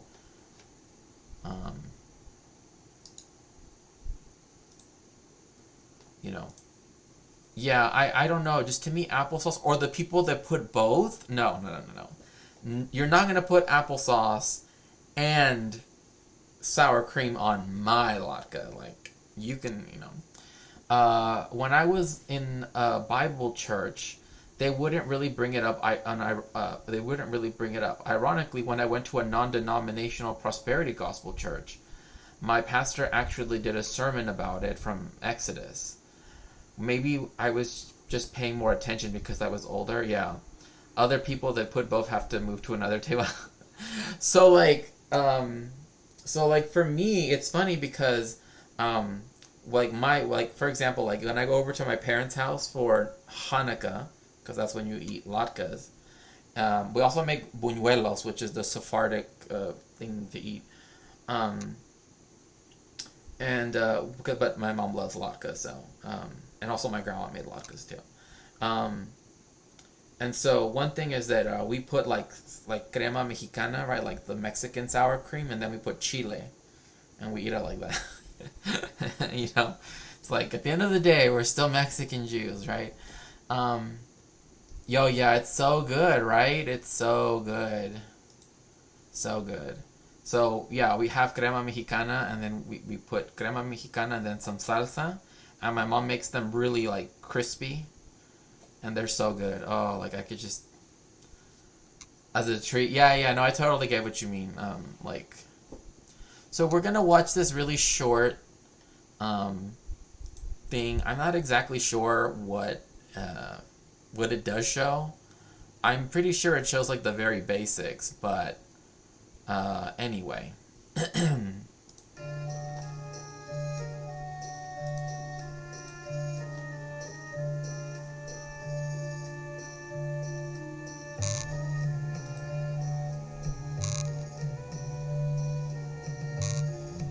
I like how they decided to just like keep none of the audio, which is good, I guess.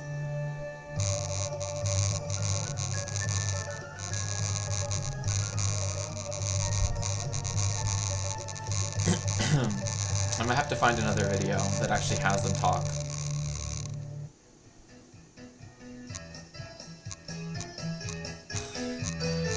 Okay, let's not be stereotypical, but okay.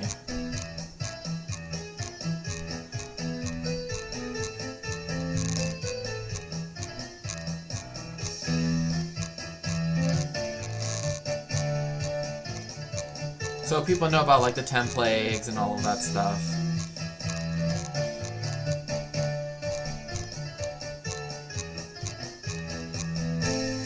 I still wish there was more I wish that it's actually said something.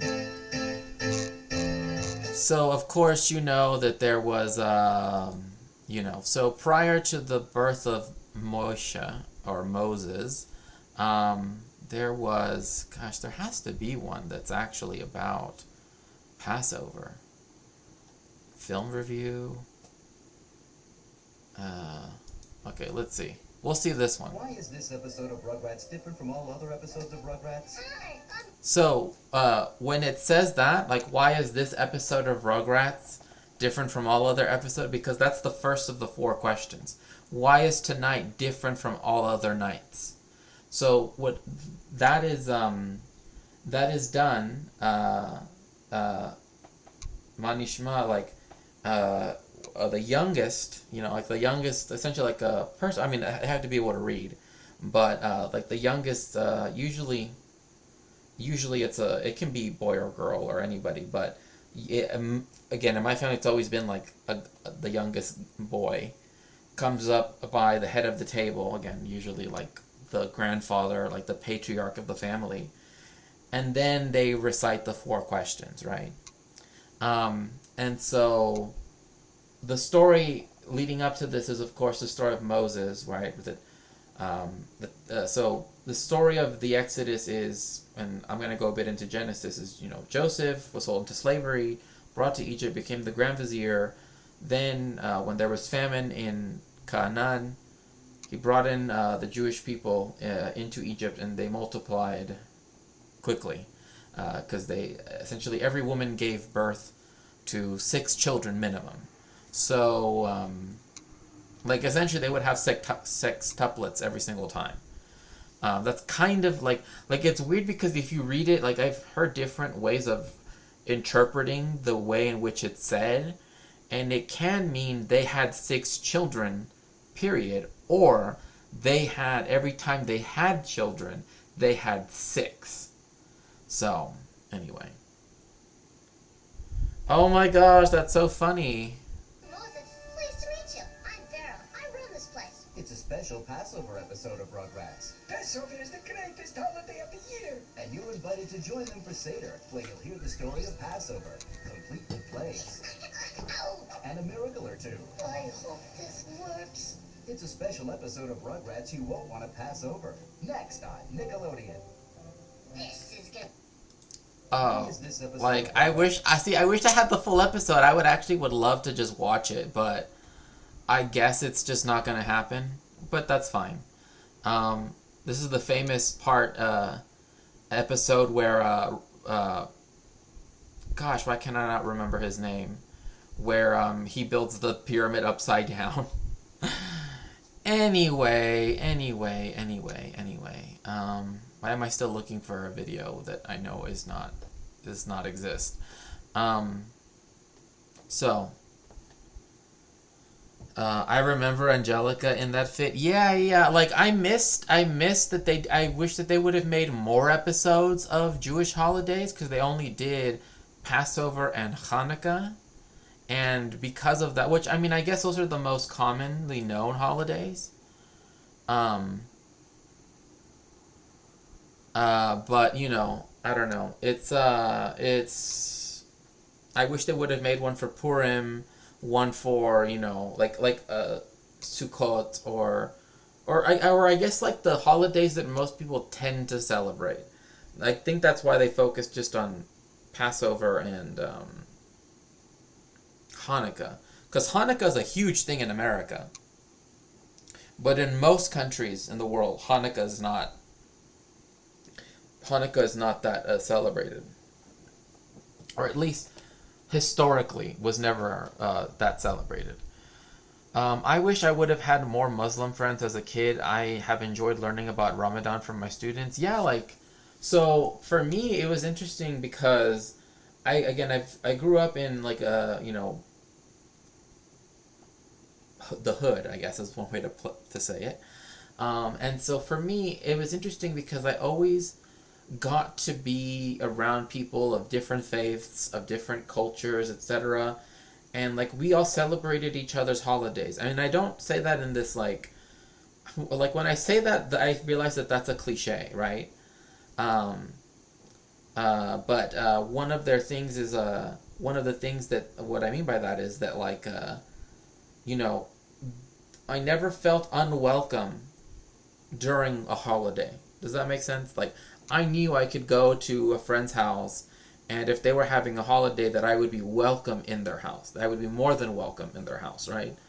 Like, oh, you know, go bring your family, blah, blah, blah. Like, we want to share our culture with you, right? Like, maybe not even in that way. It's just like, you know, you're part of our community, right? In sense of, like, we all live here together.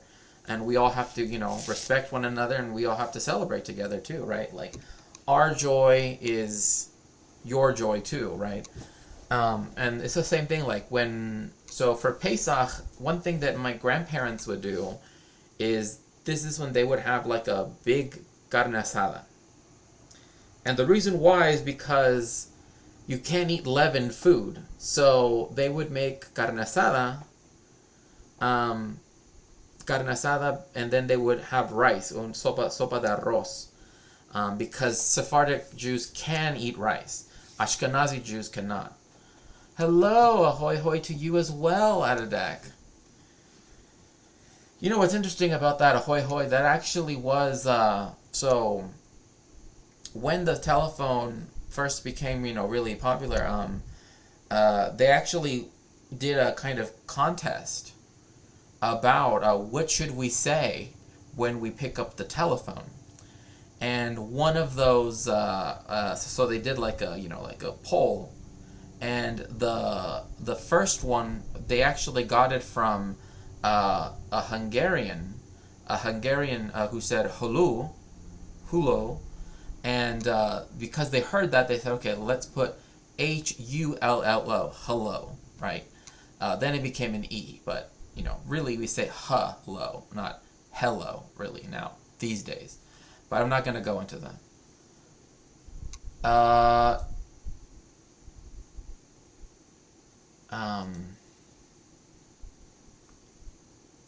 No. I don't know. Can someone please ban this person?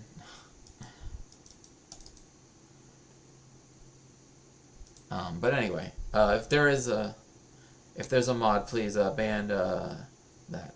Anyway, so now I lost my train of thought. Oh, so they had a contest, and hello came in first, and what came in second was ahoy hoy, because that's what Alexander Graham Bell preferred to say. He liked to say ahoy hoy.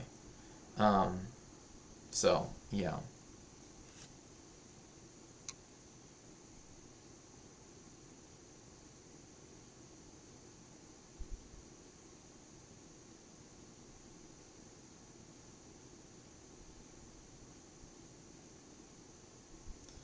Okay. Sorry, I just want to make sure that I ban this whatever bot or okay. So I always had that kind of like exchange with my neighbors and stuff like that.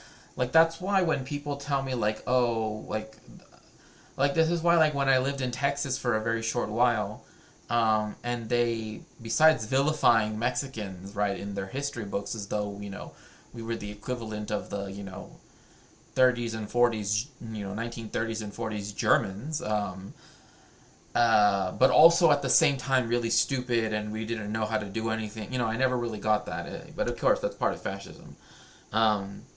Is that that's where I actually met people who had like literally never left their hometown, never encountered other people, and also didn't feel the need to, right? Like, because I grew up in LA, when the parts of LA that I did, I always was used to the idea of meeting other people, of, like when I was much younger, I myself got interested in, the Mexicans are ruining everything, but also too stupid to do anything themselves. Yeah, that's Texas. I mean, that's the entire Southwest plus California. Unless you're in like a really, Mexican area, like as soon as you go to a white suburb, like in Orange County or whatever, like they think the same. I mean, they're still hogs.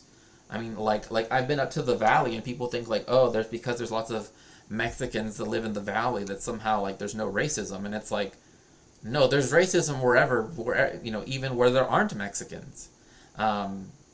They just hate us on principle, right? Like that's what people don't understand.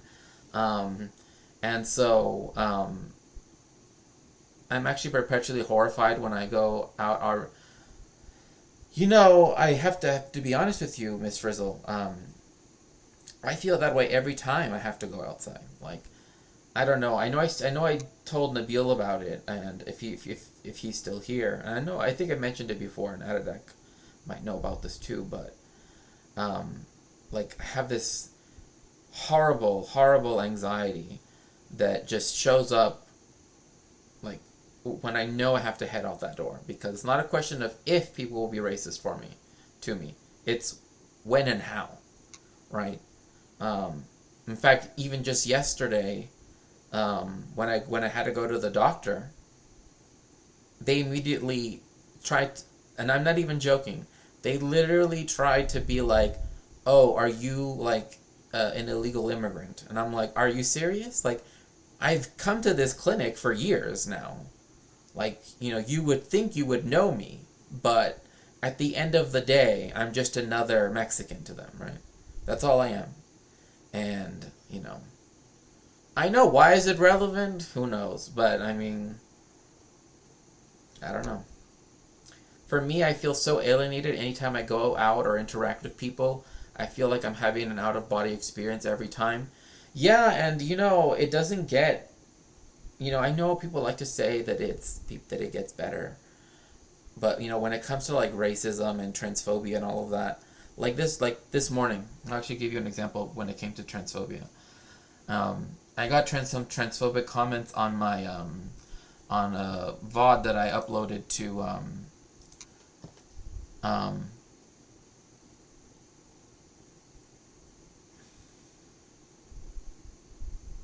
uh, um,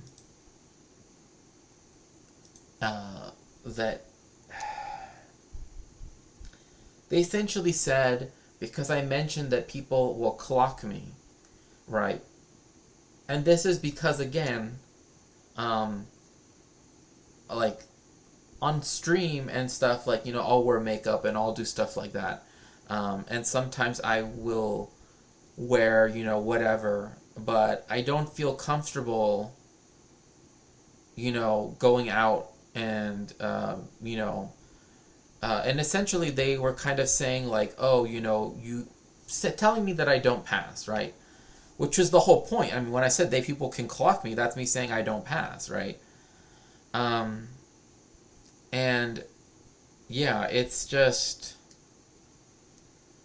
like this morning I was like, oh, I've let my beard grow out, and I know that I was trying to, I'm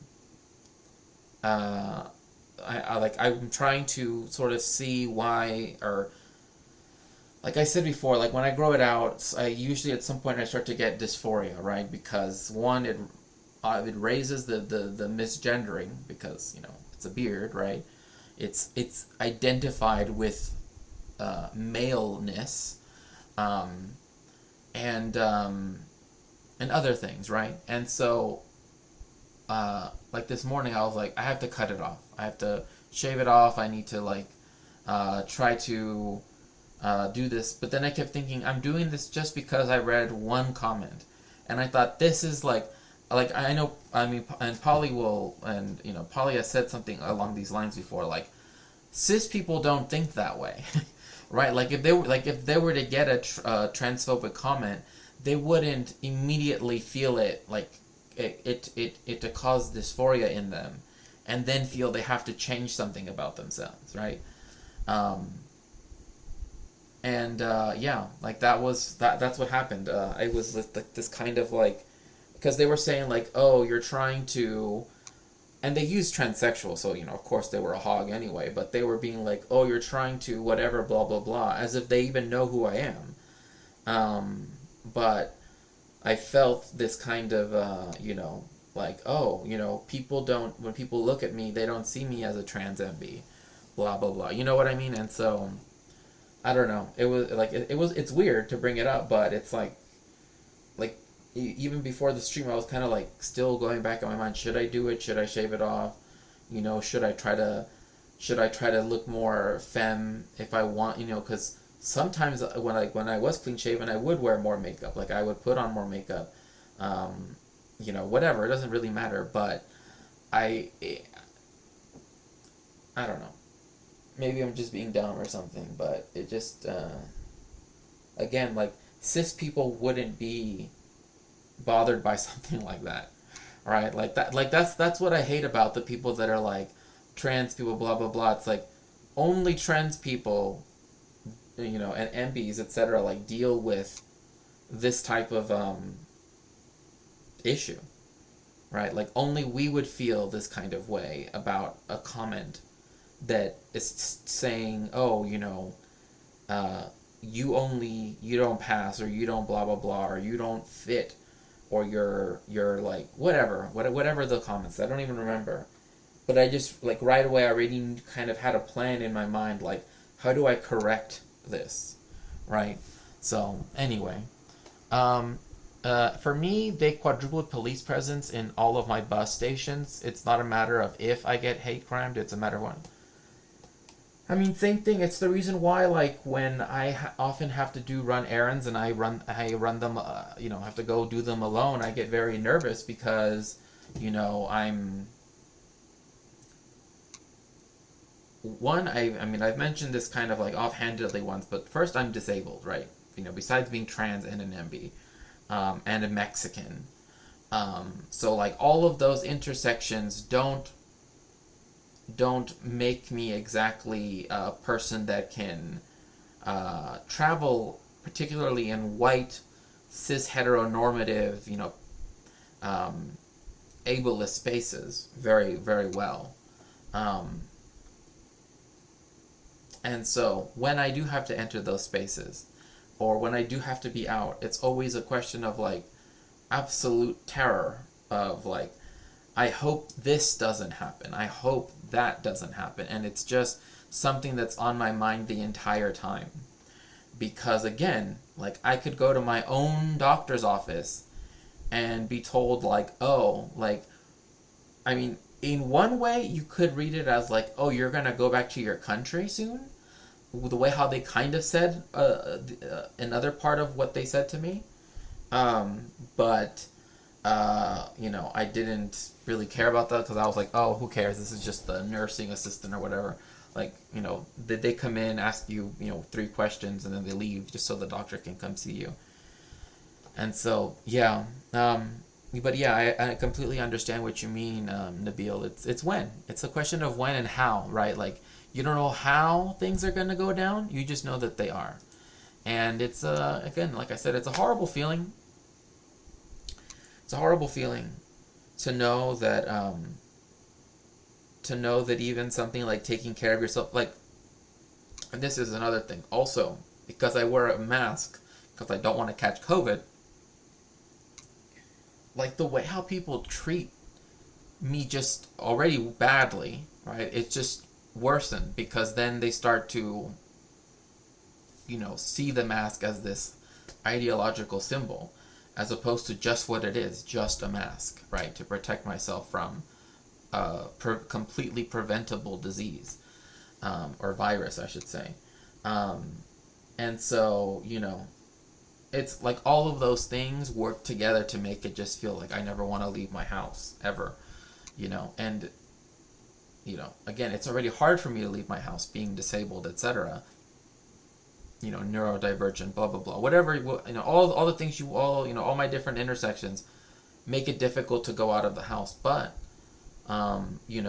that's why I like to do things with other people, right? That is to say, like, I would rather go with a friend or, family member or something to go do it because, like, I feel like on my own, I honestly would just leave, right? Like, I just don't have the...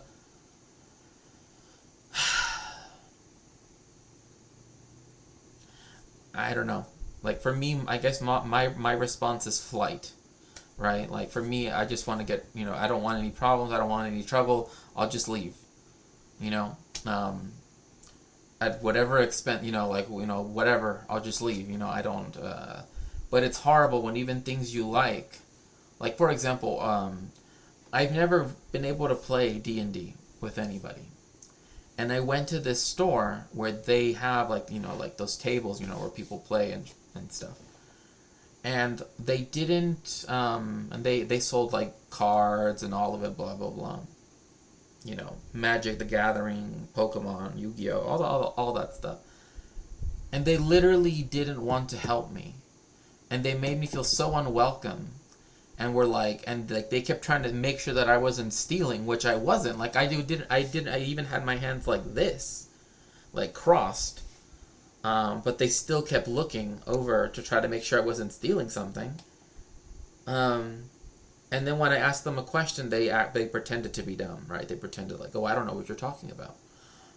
First, they did the I can't hear you, which I'm like, noise can still travel through a mask. Like, I'm not whispering. And then I'm just like, you look at everyone else in there and they're all white. They're all white cis dudes, at least from what I can tell. And so, hi, 3 Ghost. It's so good to see you. Thank you so much for making it to the stream today. You came right in time for my little chat session. Let me catch up with chat, actually. Let's see here.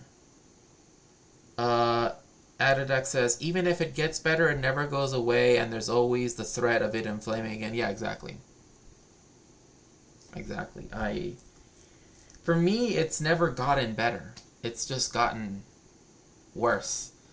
Like the amount of impunity that people have in relation to me, is something that's just,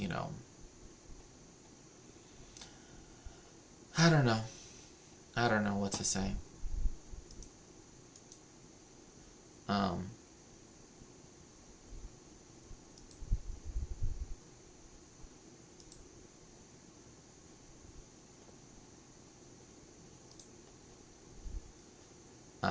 but yeah.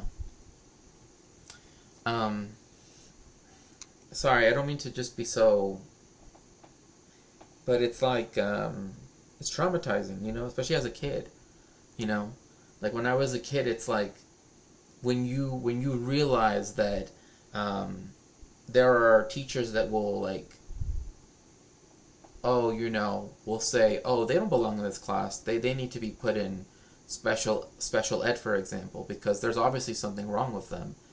And the only difference was I was the only non-white kid in the class, right? Like they just, for example, that's something that occurred. But yeah, to appease someone who doesn't give you the time of day to get to know you, yeah, I know. Trust me, I hate the gender binary as well. It's never been it's never been something that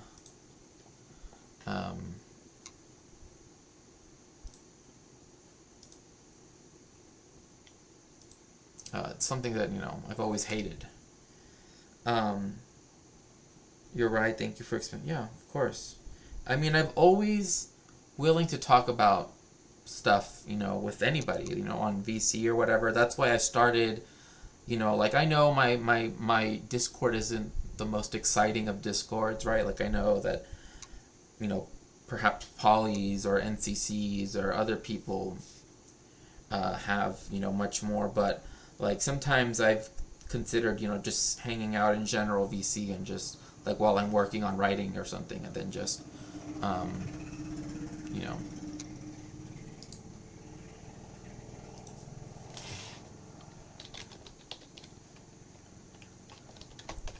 and just chatting with people.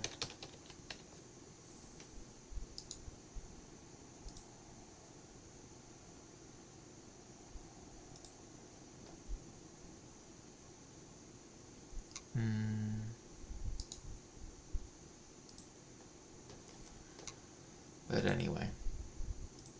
Yeah, I mean, for me, I would rather just run away than have anything happen.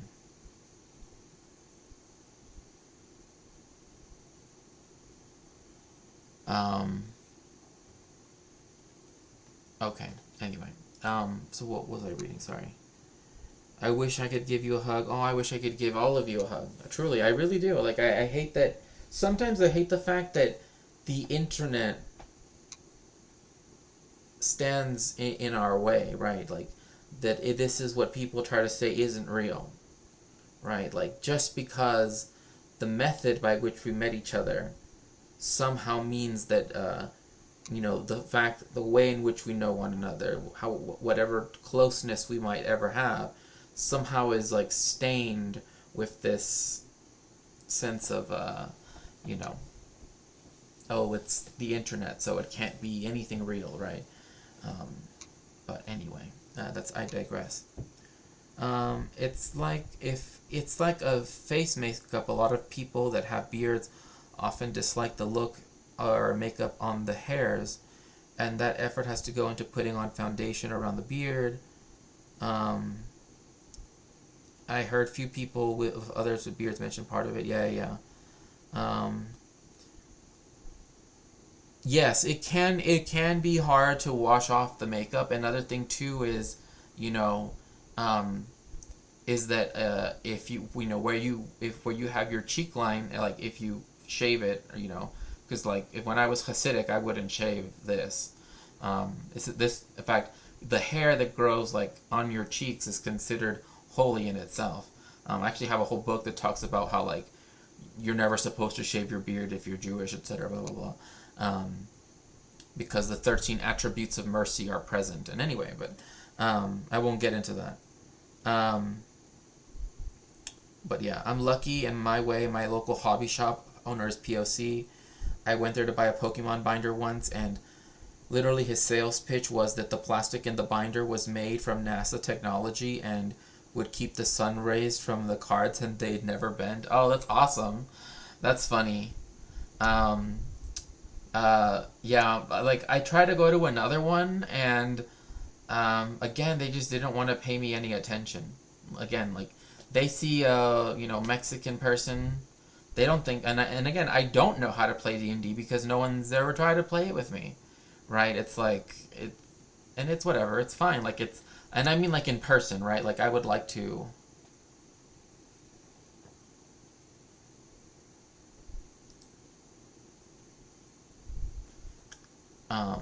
But anyway.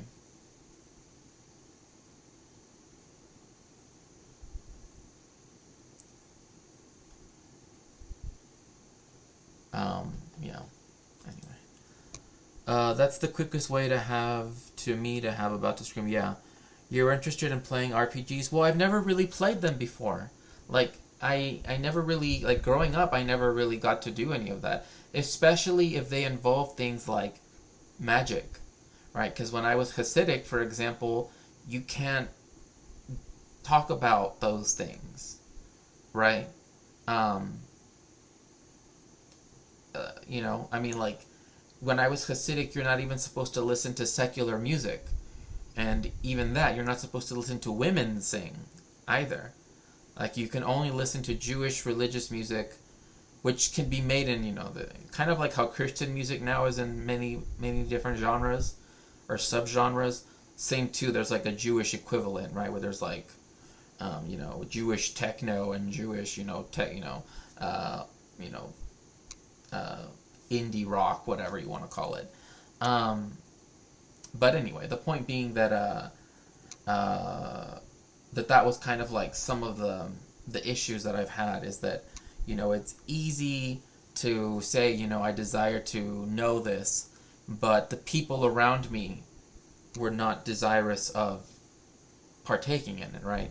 Like for me, I wanted to play, but when I was little, I would get made fun of by other people, right, for that, and, like, anyway. When I go, it's the other way around. They pressure you to buy. They literally don't leave you alone till you get something. I actually have oh gosh, that actually once happened to me when I was in Jordan, where I went to like this souk, right, this like market, and there was this one guy that like literally stood in the way of me leaving, and said like, you need to buy something, and I'm like, I don't owe you anything, bro. Like everything was trying to like, oh, you should get this for your mother, you should get this for your blah blah blah. I'm like, I'm looking at stuff. I'm not required to buy. And then they, he called me names or whatever. I don't really care. Like I think he even spit at me. I like from what I remember, like it happened so fast. Like the end where I just like ran past him because he literally was like blocking the exit. So when you say that, it's like that's what comes to mind. Like the guy that literally wouldn't let me leave without purchasing something. When I want to run a cyberpunk game soonish once things settle down for me. Yeah, of course. And also, Best Hashem that you do get that job, and just know that all of you, and if and I understand, some people are not religious. Just know that for those of you that are my friends and everything that we talk, you're always in my thoughts, and if I may say so, my prayers as well, to make sure that at least that because you all deserve the best, at least that's in my opinion, and so which I hope isn't offensive to say that. I just to say that I include thoughts of people that I know online in my prayers, but it's something that I've always felt the need to do personally. In my high school, my family was involved with the Jehovah's Witnesses, and my mom went through a phase of you're not allowed to play D&D anymore. It's bad. Luckily, she outgrew it pretty quickly. Yeah, no, I get that. So my parents. So like, let me give you an example. Like once when I went over to to a great uncle's house for Shabbat, and they're very strict with Shabbat. Like, there's a light in the room, right? Like a little light next to the bed, and again, when it's Shabbat, if you leave a light on, you can't turn it off. If you leave a light off, you can't turn it on for those 25 hours. Same thing during holidays where you can't work. So, but obviously I'm no longer Orthodox, right? So I don't follow necessarily those rules, but in essence, that meant that, because of that, I would go to, and so the games that they would play were often Jewish, like knockoffs of, like Candyland, right? Or they would be like, and they even have like toys, and instead of like Elf on the Shelf, they have Mensch on a Bench. It's like dumb stuff, but they do have it, right? And so like board games that they would play would be like Catan, the Mafia game or whatever it is. We have to where it's kind of like Among Us, but like the old, before Among Us, or you have to figure out who's the secret agent. Stuff like that was okay, but D&D, because it requires you to, deal with anthropomorphized creatures and stuff like that. You can't have that, right? And so, yeah. My favorite board game ever, Clue. Well, for me, it's interesting because, like, the only one that I ever, like, I only got to play, like, the Mafia one, like, once. Once at a Shabbat. But the ones when I went to my great uncle's Shabbat, my great aunt, she liked to play, like, Bananagrams. I don't know if people have ever played that, or Scrabble. So it was just literally word games. And then with my great uncle,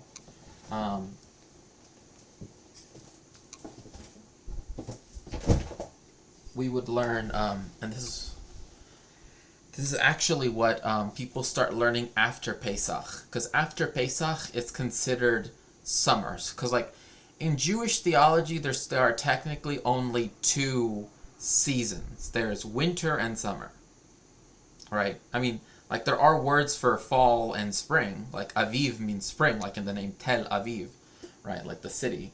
But then we would start learning this, Pikre Avot, so the ethics of the fathers. And I've always really loved the copy that I have because it has this very beautiful, like, silver, because you usually learn it in the summer, again, and you learn all of these different, so you can see, like, Perek Shlishi, Perek Pikre Avot, Perek Shlishi, and so, it has Hebrew, it has stories, it talks about all sorts of stuff. I've always liked the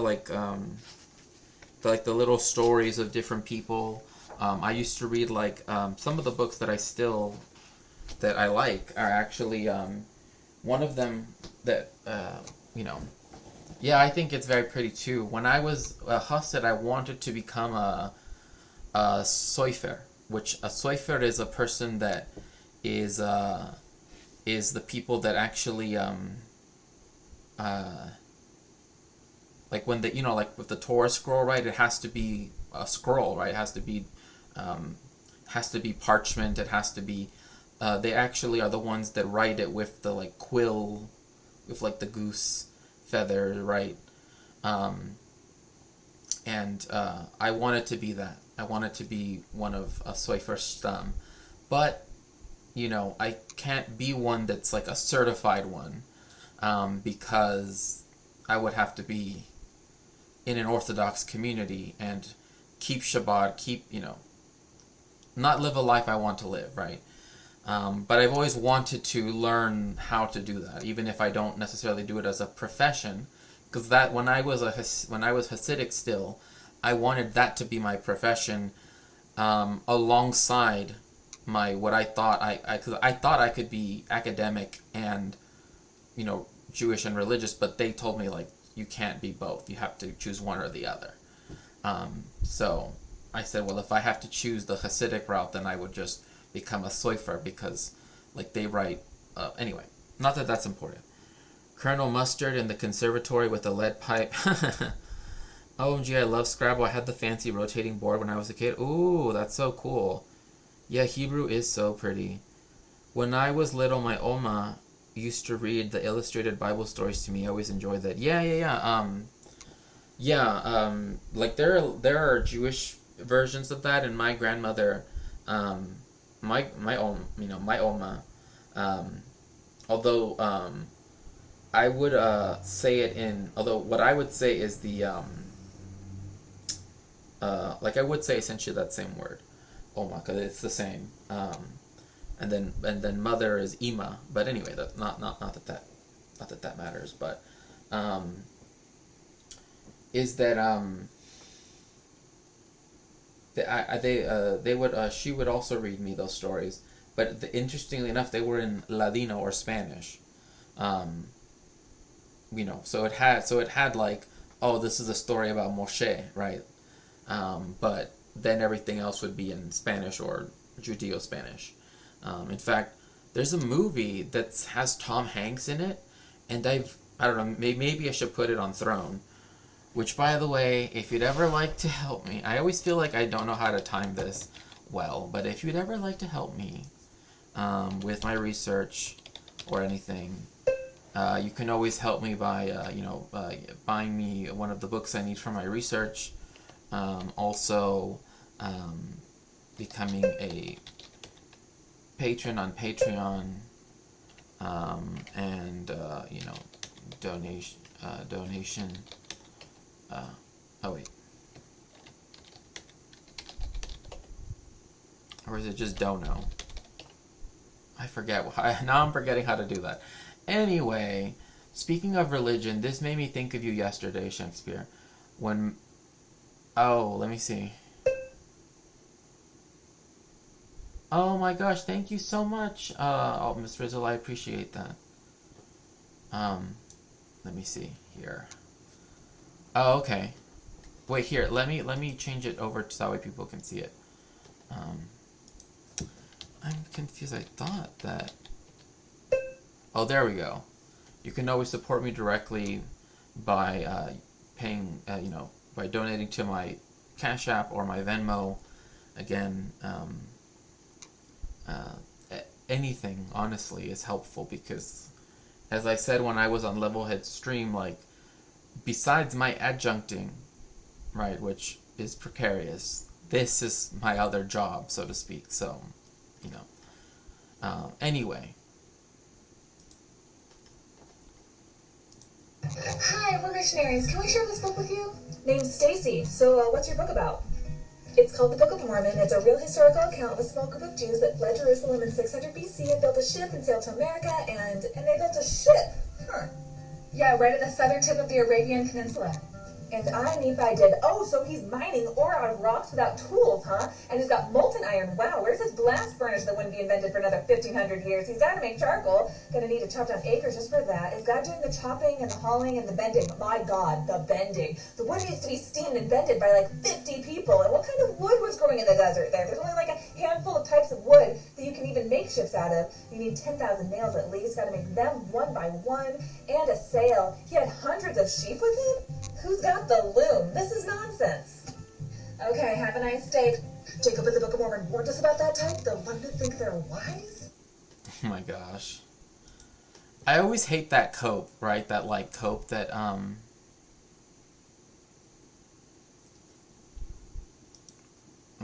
that do that. But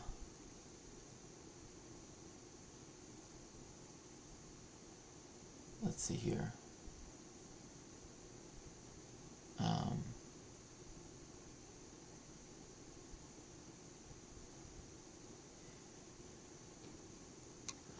Sorry, it's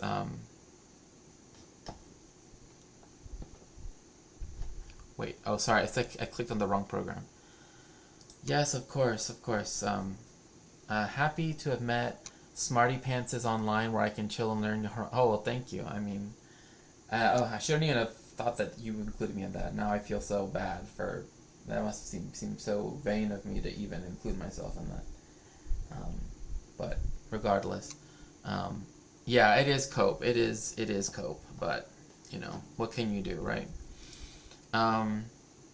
So I wanted to go over what is Passover, right, specifically, because again, it starts tonight, and once I stopped being Orthodox, I really just became, whatever I am, right? Like, I don't feel that I need some kind of institution to define me, but you are like the person I learned the most. Oh my gosh, no, it just feels. Passover is the Jewish holiday of liberation, based on our own story of emergence from Egypt and our becoming free. It's the most important holiday on the Jewish calendar. Pesach is where our history began, where we went from being a clan, a small family, to being a nation. It's the birth of what it means to be Jewish in the world today. So the Hebrew name for Passover is Pesach. Pesach literally means passed over, because in the Bible itself, in the book of Exodus, we are told that God passed over the doors of the Israelites during the plague of the firstborn. The 10 plagues were the driving points of the story of liberation. It's a complicated thing to talk about one people's liberation at the expense of another nation's life. But with each of the plagues, Pharaoh was told, "Let my people go." And when Pharaoh did not, the punishment was collective, until the final and most awful plague, which was the death of the firstborn Egyptians. The Israelites were called to place some blood on the lintel of their doors as a signal that this was a home of an Israelite. And so when the angel of death would pass over, that family would be spared. So Passover happens during the Hebrew month of Nisan, which is historic. Is the mic okay? I mean, it should be. I don't know. I've never really had sound issues with it before. Historically speaking, the first month of the biblical calendar usually happens around March or April, sometimes May. Passover in the state of Israel is observed for 7 days, and outside of Israel for 8 days. And during those days, okay. Yes, technically the land that is now occupied by the state of Israel, yes. But technically if you lived in what is historically considered the land Eretz Israel, like if the state of Israel didn't exist and you lived in unoccupied Palestine, like a free Palestine, you would still have to keep the 7 days, as opposed to the diaspora where you have to keep it for 8. So, I hate that they... Okay, good. Yeah, I noticed that it's been acting weird. I think it's... I did move, because I moved everything over, I must have said it strangely. The way that Jews eat changes very significantly.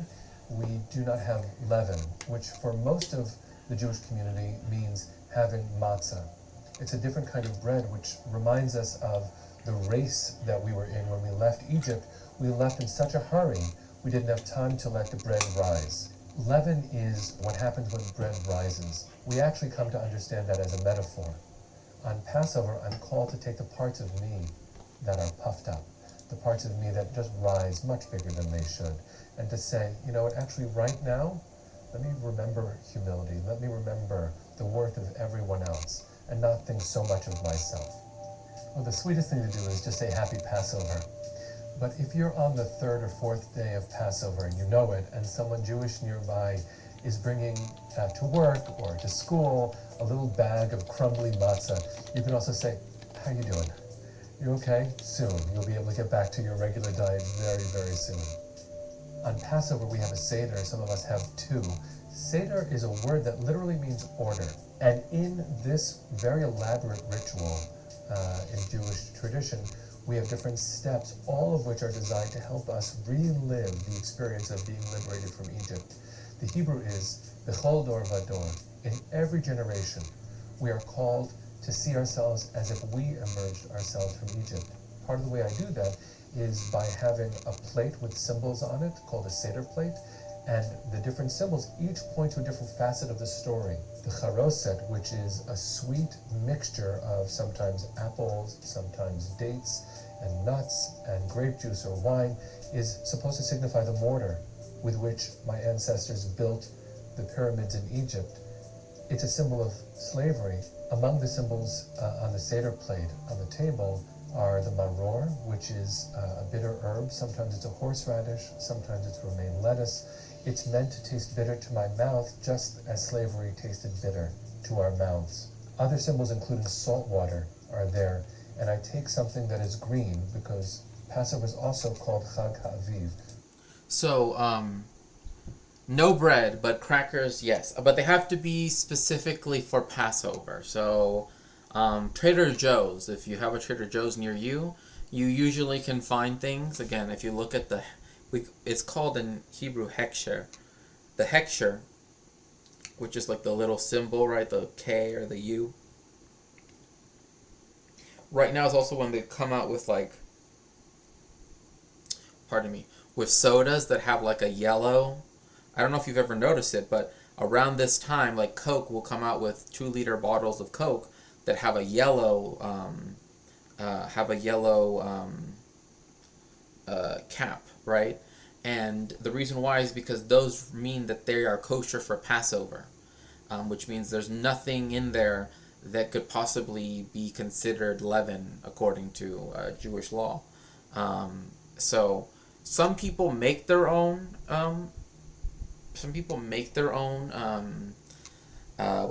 Matzah, but typically, you can always buy it at the store. I mean, they sell it literally at Walmart, but so a lot of times, if you know a shul, or if you know what shul just means synagogue in Yiddish. If you go to a shul or something, sometimes they give away matzah. And oftentimes they'll host seders there too.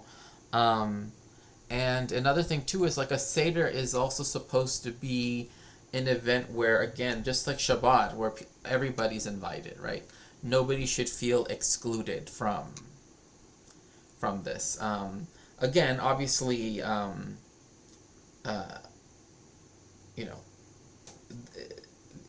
holiday is talking about the history, of course, that's in the Torah, right, of the Exodus from Egypt, and that's why those particular objects or these particular things are there. But essentially, what it means is that, this is what I like to do.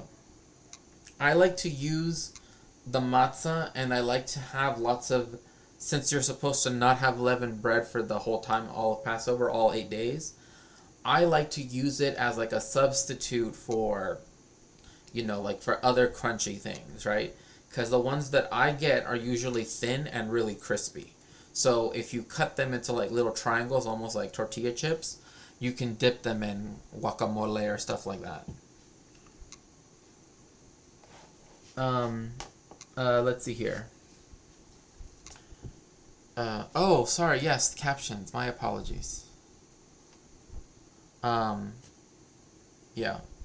The supermarket currently has a big pile of stuff at the entrance that they stocked for Ramadan. Makes sense. I followed this lady who is Orthodox for breastfeeding advice, and I remember that her getting rid of Ritz crackers. Because Ritz crackers, so things can be kosher, and then things can be kosher for Passover. So kosher for Passover is the highest because nothing that can possibly be that could cause it to be like any even enzymes that are related to yeast or whatever, like none of that. Again, it's very yeah, kosher Lay's chips, yeah. The holiday of the spring, where things begin to grow again. And I take something that is a symbol of life, and I dip it into salt water, not once, but twice. And I take it out, and I eat it. In so doing, I recognize that not everything is so fresh and sweet. Our history has moments that are salty and bitter, like tears. So too is life meant to continue. There's a tradition that happens toward the end of the Seder, where you open your door for Elijah the prophet to come and announce that the Messiah has arrived. And I've lived long enough to worry that that's not going to happen. And because I've lived long enough to worry that that's not going to happen, sometimes I don't really believe it. And so I work really hard as soon as the Seder begins to allow myself to really hope. To hope that despite everything I know, the world is going to be better right now. And then when I open up my door, Elijah's going to be there. It's a tradition for some of us to open the door and have the children be the ones. And sometimes to play a game and someone sneaks out and they dress up like Elijah the prophet. But I really, really hope that this year will be the year. We're called by the Torah itself, by the Bible, to remember to be just with a stranger, to be kind to the stranger, to love the stranger 36 times in the Torah, because we know what it is to be a stranger. If I've truly relived my story, then not only will... See, this is the... Sorry, I don't mean to go off on a tangent. Yeah, okay, I'll see you soon, Adadak. This is the issue that I have, is like, yes, we were strangers, we were refugees, but why would we want an ethno-state? You know what I mean? Like, this is what I was talking about yesterday, like, we were strangers in Egypt. We know what it's like to be unwanted and, hated and despised just for being. So when I see people of all sorts in what is, occupied Palestine doing that, it saddens me so much, knowing that that at Pesach, we remember our own suffering, but so many Jews, right, in this case Israelis, right, Zionists, which I feel like you have to clarify and make sure that I say Zionists, are out there doing that and saying that they're doing it in the Jewish people's name. And they're definitely not doing it in mine, that's for sure. My heart be moved, but my body will be moved to remember that liberation is either collective or not at all.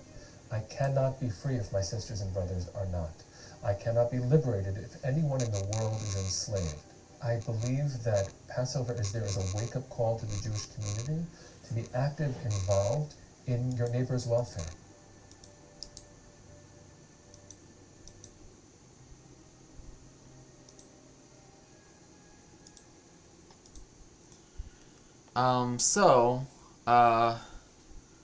Let's see. We already went over this.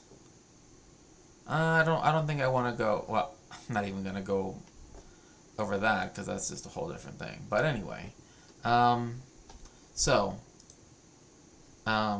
yeah. Why would you want to be the perpetrator of something that, this is the reason why it's like when Jewish people in the U.S., right, especially those that have been assimilated into whiteness, try to claim this like civil rights, like street cred, like, oh, yes, it's true.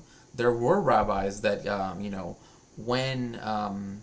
when the churches of New York wouldn't open their doors to Dr. Martin Luther King Jr., that the synagogues were willing to open up their doors to give him a pulpit to speak at. That's true. But what they don't tell you is that rabbi wasn't pro-Israel.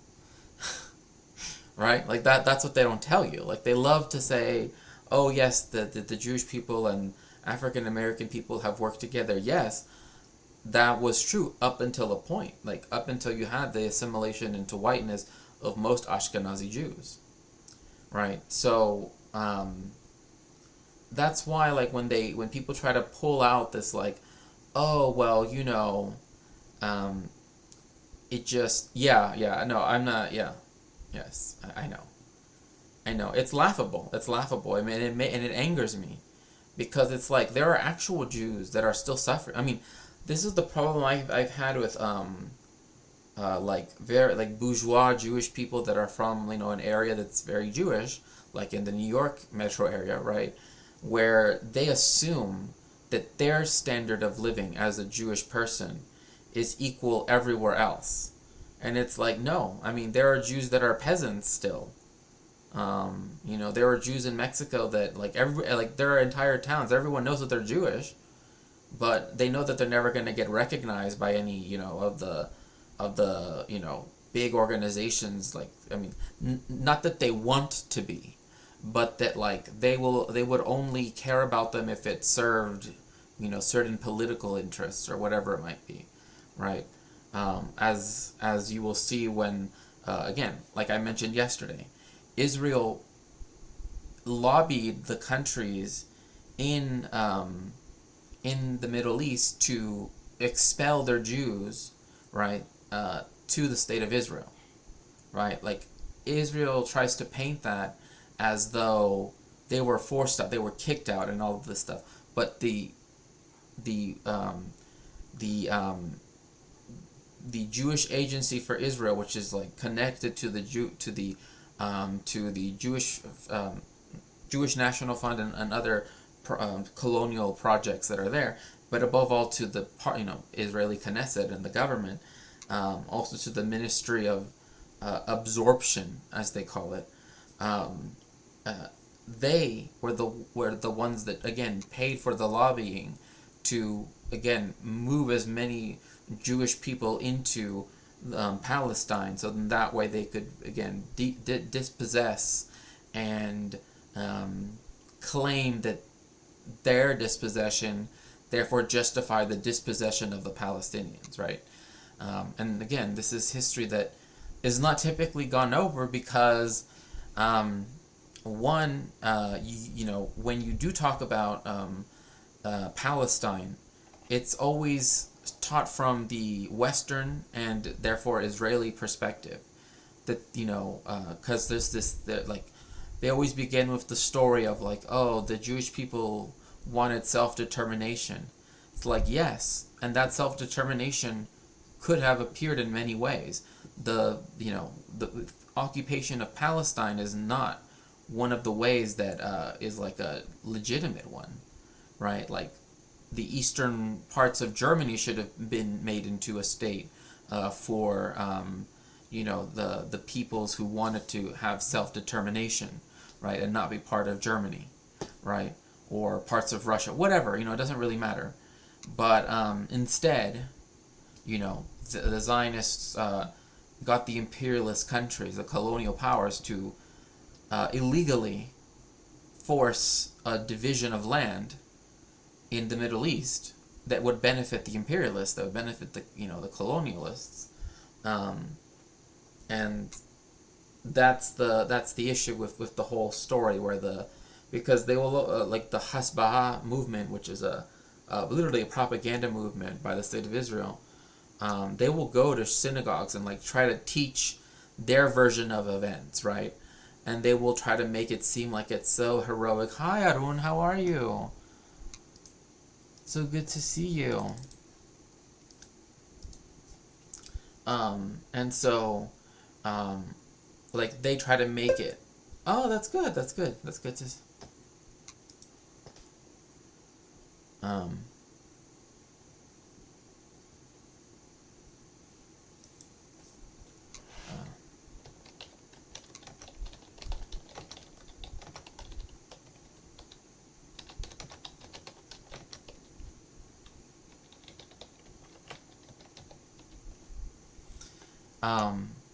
And so when you're learning that history, it likes to talk about, like, it's why they like to use, and this is why I think his book, The Holocaust Industry, is so important for people to learn, or to read, I should say, is because, again, like, we have evidence, like, recorded evidence of Zionist organizations saying we cannot have the nature of what the state of Israel is to become the narrative that people argue about. No, we have to make it so that it's about this or that, to whitewash the genocide that's ongoing.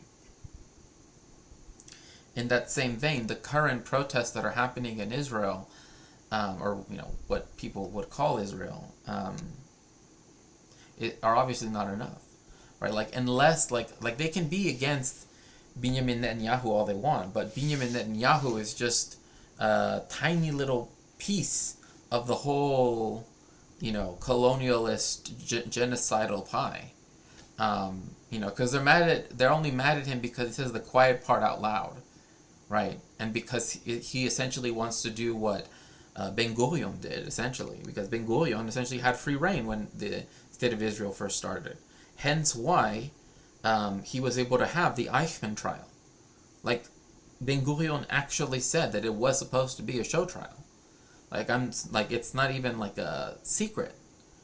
Like, that's why they went to Argentina and got Eichmann, right? Because they wanted to put him on a trial where, again, the prosecution and the defense, all of that, they essentially were arguing two different cases, and the outcome was already known. Like, they already knew that he was going to be found guilty. But anyway, I digress.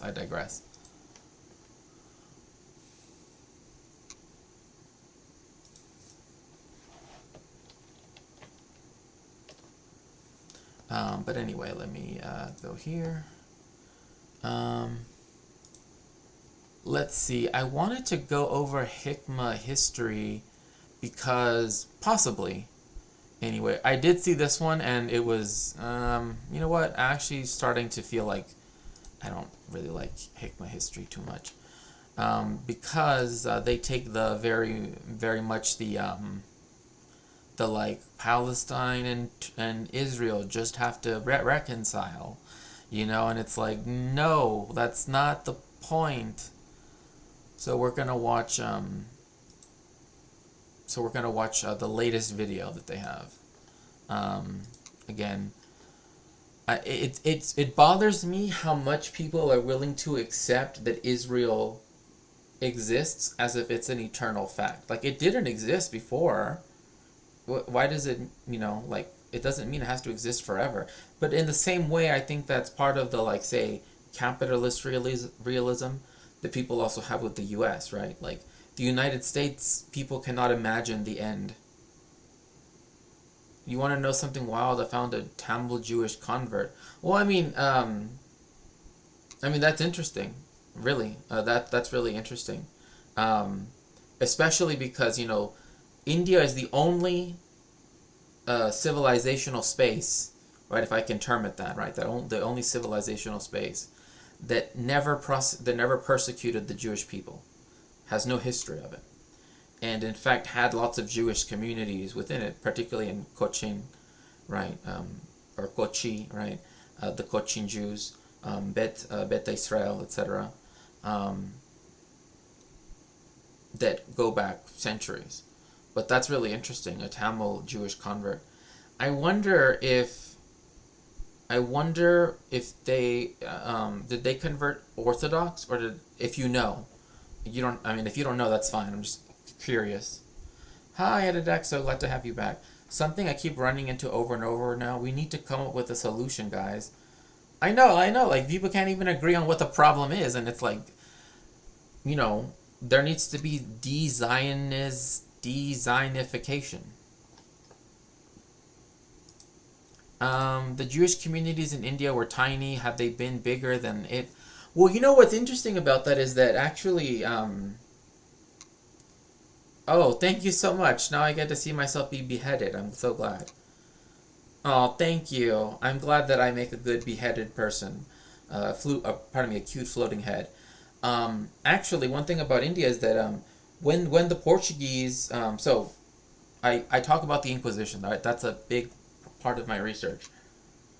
Because the Portuguese colonized, Goa, that whole area, they had the Inquisition they had the Inquisition take place in India, right, and where Portuguese control was, and so the Jewish people that had gone to India, that had escaped Portugal metropole and went off to the colonies to try to seek refuge, when they were in there and Portugal was going to have the Inquisition go after them, they were able to escape and go to join other communities, either ones established in Cochin or ones that had also started to become established in Kolkata or Mumbai, etc. Or not Mumbai.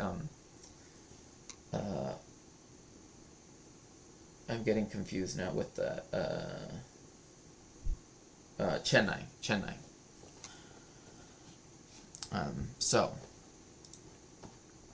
technically, you aren't beheaded. You're just a floating head. Oh, okay. Well, at least there's that. There's that. I'll look at it in a little bit.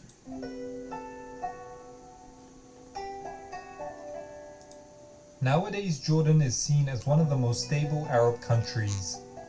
But this belies the turbulence it had to go through in the 20th century to get to this point. Upon gaining its independence in the aftermath of World War II, Jordan was confronted by the prospect of a belligerent new neighbor in the shape of Israel. The subsequent Arab-Israeli conflict not only led to multiple wars, but it also caused hundreds of thousands of Palestinians to become Jordanians, thereby forcing Jordan to re-evaluate what it meant to be a Jordanian. At the same time as it was figuring out who it was as a nation, the Hashemite monarchy had to guide the country through the tumultuous 1950s and 60s, which saw the Middle East get swept by the pan-Arab socialist ideas of Egyptian President Jamal Abdel Nasser. Thanks in no small part to the diligence of its longtime ruler, King Hussein. So there actually is something that needs to be sort of noted here, and the whole belligerent neighbor in the sense of the state of Israel, again, is that King Hussein was actually friends, really good friends, one might say, with the people, essentially the highest people in the government of Israel, particularly people like Golda Meir, right, who is from, of all places, she's from Milwaukee, Wisconsin, right, and she later became the first female prime minister of Israel, and then resigned after the Yom Kippur War. Anyway, that's a whole different story. But there's a story that often isn't told of when, so they like to tell this story and they're like, there was no way we could have known what was going to happen. They knew, the Zionists knew what was going to happen if they did, do the separation, because the Palestinians never had a voice into whether or not their land was going to be partitioned, right? Much in the same way that when they partitioned India, right, there was no consultation to the people in what they would have called then Hindustan, right? Right, but is now Pakistan, India, and Bangladesh, right? So what ends up happening is that Yarden, King Hussein, is best friends with Golda Meir, as I already said, and Ben Gurion, right? They had gotten along because, when they were both under Transjordan and Palestine were under British occupation. Again, they're the ruling classes, right? They're the bourgeoisie, so they would hang out. There is a story that is said that, again, trying to whitewash a bit of Israeli history, but they were going to Israel was going to declare independence regardless, because it was obviously, colonial land grab. But one of the things was whether or not Jordan, right, was going to be one of the co-belligerents of the armies that would invade and try to, repel the Zionists' armies, right? And what essentially happened is that Golda literally dressed up as a Muslim woman, right, in a veil and everything, to go to what is now called Independence Hall in Tel Aviv, to let them know that King Hussein was going to be on the side of the other Arab states. That they initially thought that he was going to try to be neutral, to try to play both sides, right? Like the West and also the Arab states, who later, because of Jamal Abdel Nasser, would later be aligned with the Soviet Union. But in the end, Jordan was it. I don't think it was called Hindustan under the British. They just called it the Raj. Well, yeah, they would have called it the British Raj, but Hindustan is just is a historical term to refer to the entire subcontinent, particularly by like historians that deal with like the history of like the Harappan civilization and the Sarasvati River and all of that stuff. Historically, I'm not saying they would say this now, but back then they would often use the term Hindustan to refer to the entire subcontinent. I'm not saying that's what the British would have called it. Historians like to call it Hindustan to include the whole subcontinent back then. Able to carve a path out of chaos into stability.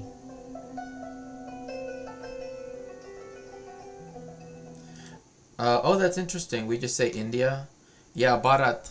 It's interesting because like a lot of people like don't like the history of India, which is very interesting to me personally. But I've always because I mentioned this to you actually, that I haven't had much of a chance to really learn much about most of my research, that whenever I did research the history of India, tended to deal with northern India. It just happens to, because the trade connections between Afghanistan and Iran and all of that, etc. But one of the things that I've always wanted to, or one of the things that I've always thought was so interesting, is how some people don't connect the Mahabharata and the Bharat, right, the kingdom of Bharat, with how that evolved to mean India in Hindi. So I don't know. Anyway, I just thought that was fascinating.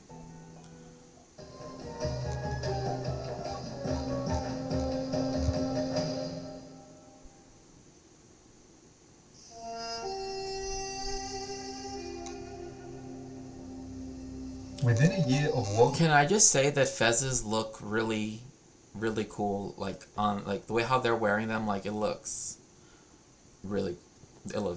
It's a good look. It's a good look. And these are almost like the ones that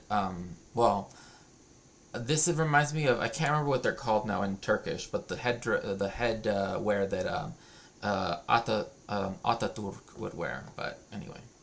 to ending, Transjordan was able to gain formal independence from Britain, with its leader Emir Abdullah being recognized as a king.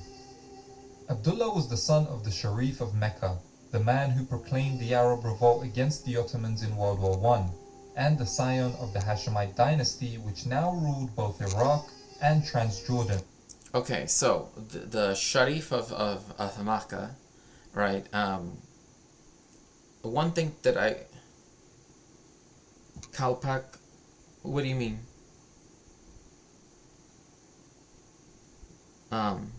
Anyway, sorry, I don't like the. It's not ringing a bell what you just asked me. This is important though. The Hashemi or Hashemi dynasty that exists in Jordan is actually one of the sub dynasties, if you can think of it like that, kind of like another branch of the family of the exact same family that rules Saudi Arabia today. Like they're related, they're family. A lot of people don't remember that history, but again, there was a desire to create a pan-Arab kingdom, and so the Hashemis were one of those that essentially got a state, got a chance to actually get a kingdom, and then the Saudis and their royal family got their own kingdom as well. But they're related. A lot of people, because again, people often will know like, oh yeah, the British royal family, they have German ancestry, blah blah blah. But people often don't know like the complexity of Middle Eastern monarchs and families and all of that stuff is just as widespread and interesting in that way. Because that's why he's the Sharif of Makkah, right? But at the same time, again, it's like essentially it's like they're cousins to the family that rules Saudi Arabia. The Hashemites maintained positive relations with the British even after independence, so there was still a great deal of British influence inside the country, especially in the military.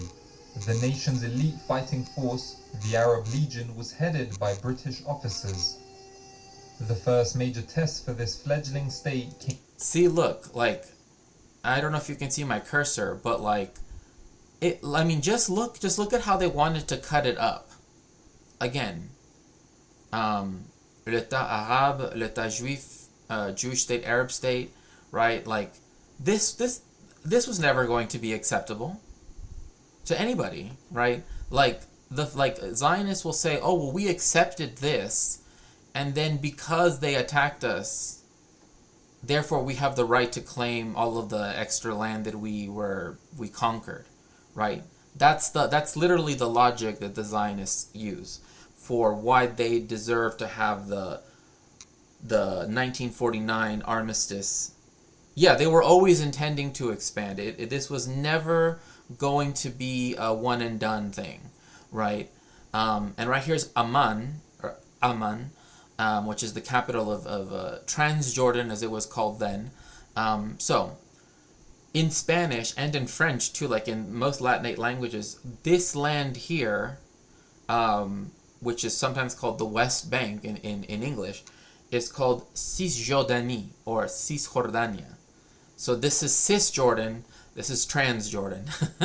I don't know, I just thought that would be a interesting little fact. But yes, they will use this as a pretense for like, well, originally they were going to get all of this, but you can see like hardly any of it really touches. Like the main... we decided that we weren't going to let people expand their military force anymore because it's always a pain in the butt. I mean, I see, I had no idea. Yeah. And so, like, when people say, I mean, it even says here, by the ad hoc committee on the Palestinian question. I mean, again, think about that. It was an ad hoc committee. Yeah, the chemistry definition of cis and trans, yeah. If you want to have, trans fats or cis fats and all that stuff. Solid at room temperature or liquid at room temperature. Sorry, anyway. Just 2 years later... Also, like, look, their main port city would have been Jaffa. Right? And the biggest, and the metropolis that was going to be built, using German standards, because most of the people that, again, ruled Israel have been of German Jewish descent, where, they built this garden city here. It's like, this, like, how do you even connect this, right? It's just when the United Nations determined Palestine should be split between the Arabs and the newly settled Jews. See, the UN, right? And remember when Boner Cube was saying, oh, we have to give all deference to their definition of, when it comes to genocide and all that other stuff. They literally created an ad hoc committee to just draw some lines, again, and look at where the lines are drawn. Look at how the fact that the Zionist would have had land abutting Syria, right? that would have meant that British, because they were very much allied with the British, that this would have still given them something against the French colonies of Lebanon and Syria, right? Same thing with down south. Like then that means that by keeping Cyprus and having Israel there, they know that the Suez Canal is always blah blah blah whatever, right? I was led to believe it was fairly insular. I'm not surprised to hear those countries were involved. Every day I step further out of... Yeah, I mean... The only reason why Britain would have said, oh, here's this colony of mine. Let's liberate it, right? Like, no colonial power does that unless they have something else in mind, right? And so the whole point was that this was supposed... And again, Theodor Herzl says in the book, the Judenstaat, the Jewish state, that it was going to be I'm quoting almost verbatim, that it would be a bastion of civilization against the sea of barbarism. So again, think about that. Like the rhetoric that is being used. I mean, another thing is Balfour, right? Balfour was a rabid anti-Semite. He hated the Jewish people. The reason why you have the Balfour Declaration is because he wanted the Jews to leave Britain. That's how much he hated them. He's like, yeah, sure, we will look at upon favor that you leave. Like literally, they have an entire huge boulevard named after an actual virulent anti-Semite, and people don't know that. I remember reading a decade ago that overuse of aquifers led to the degradation of water quality. So, if you want, I actually could go into how the water... So, what Israel has, again, occupied Palestine has, is that it has the national water... gosh, what is it called? Project or whatever. So they get like 99% of the water. And when it comes to the River Jordan, even though most of its flow goes through what is the West Bank, right, if you want to call it that, Cisjordan, by the time you're here, like in Jericho, it's essentially just raw sewage. Or maybe not even raw sewage, but it's like not very clean. It's not very clean. It like the water that is gathered here for Palestinian consumption is literally less than, and water is only on for certain parts of the week and for certain parts of the days of those days of the week.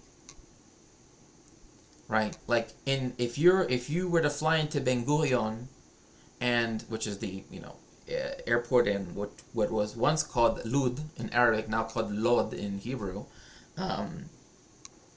which again they destroyed the entire Arab town to build the airport for that reason, to get rid of that history.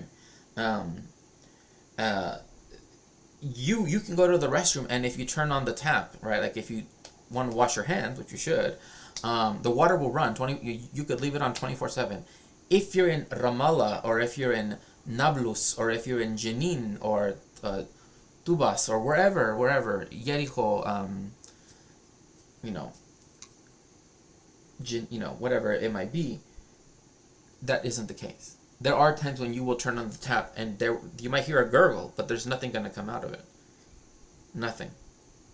And the water quality difference between the Zionists and the Palestinians is also, again, hazardous.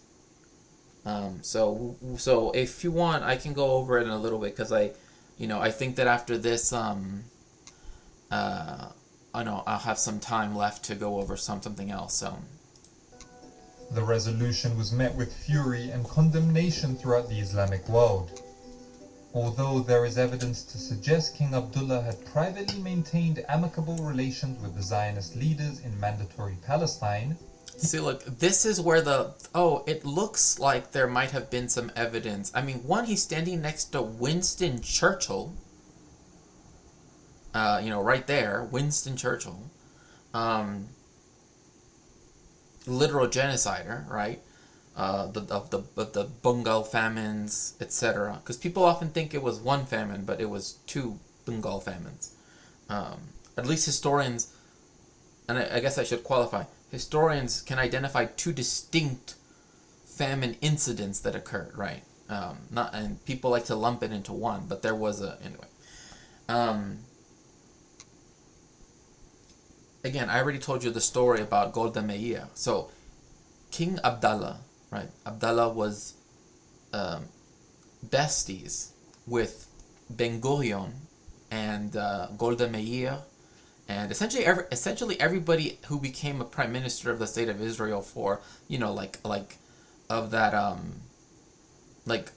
they were all born the generation before, right? Like before not Benjamin Netanyahu's generation, but the generation before that, when they would have like the Zionist Labor Party, Mapai, win elections, right? And they would give, and this again speaks to why, like, when you have Americans and Canadians and white people all over the world that say, oh well, we just want healthcare, we just want blah blah blah, we don't care about the global South, right?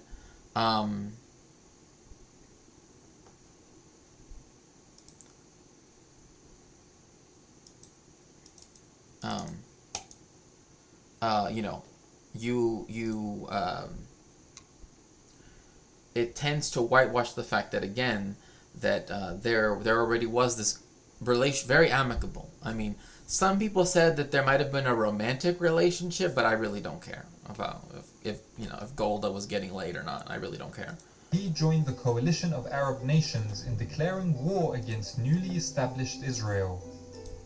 This underscores a trend in Jordanian history in this period, that the monarchy sometimes took actions contrary to the ones it desired, because of pressure from public sentiment or even regional circumstances forcing their hand. In any case, the war ended up being a disaster for the coalition, as Israel was not only able to keep the territory allotted to the Jews by the United Nations, but a further 60% of the proposed Arab state as well. Transjordan was perhaps the only Arab country that showed a good account of itself militarily, with its Arab Legion taking control of the West Bank and even East Jerusalem. Now that they controlled both sides of the Jordan River, the country officially changed its name to Jordan in 1949. The very next year, it formally annexed the West Bank as well, much to the displeasure of its Arab neighbors. The country's population tripled as a result, from 400,000 to 1.3 million. These new citizens were then given full individual rights, something that was in contrast to Palestinian refugees living in most other neighboring Arab countries. So what is being described here is that when Jordan took in the Palestinians, especially because it did get a large swath of land in what is now, in Palestine. I mean, I've actually heard people say that reverting back to this way of the split would be preferable, but it's just a dumb thing to say, because it's not Palestinian liberation, it's giving over land to another state, right? That just happens to have a large Palestinian population in it, right? So unlike the other countries that surround what is, the state of Israel, but also like Iraq and such, they accepted the Palestinians in as refugees.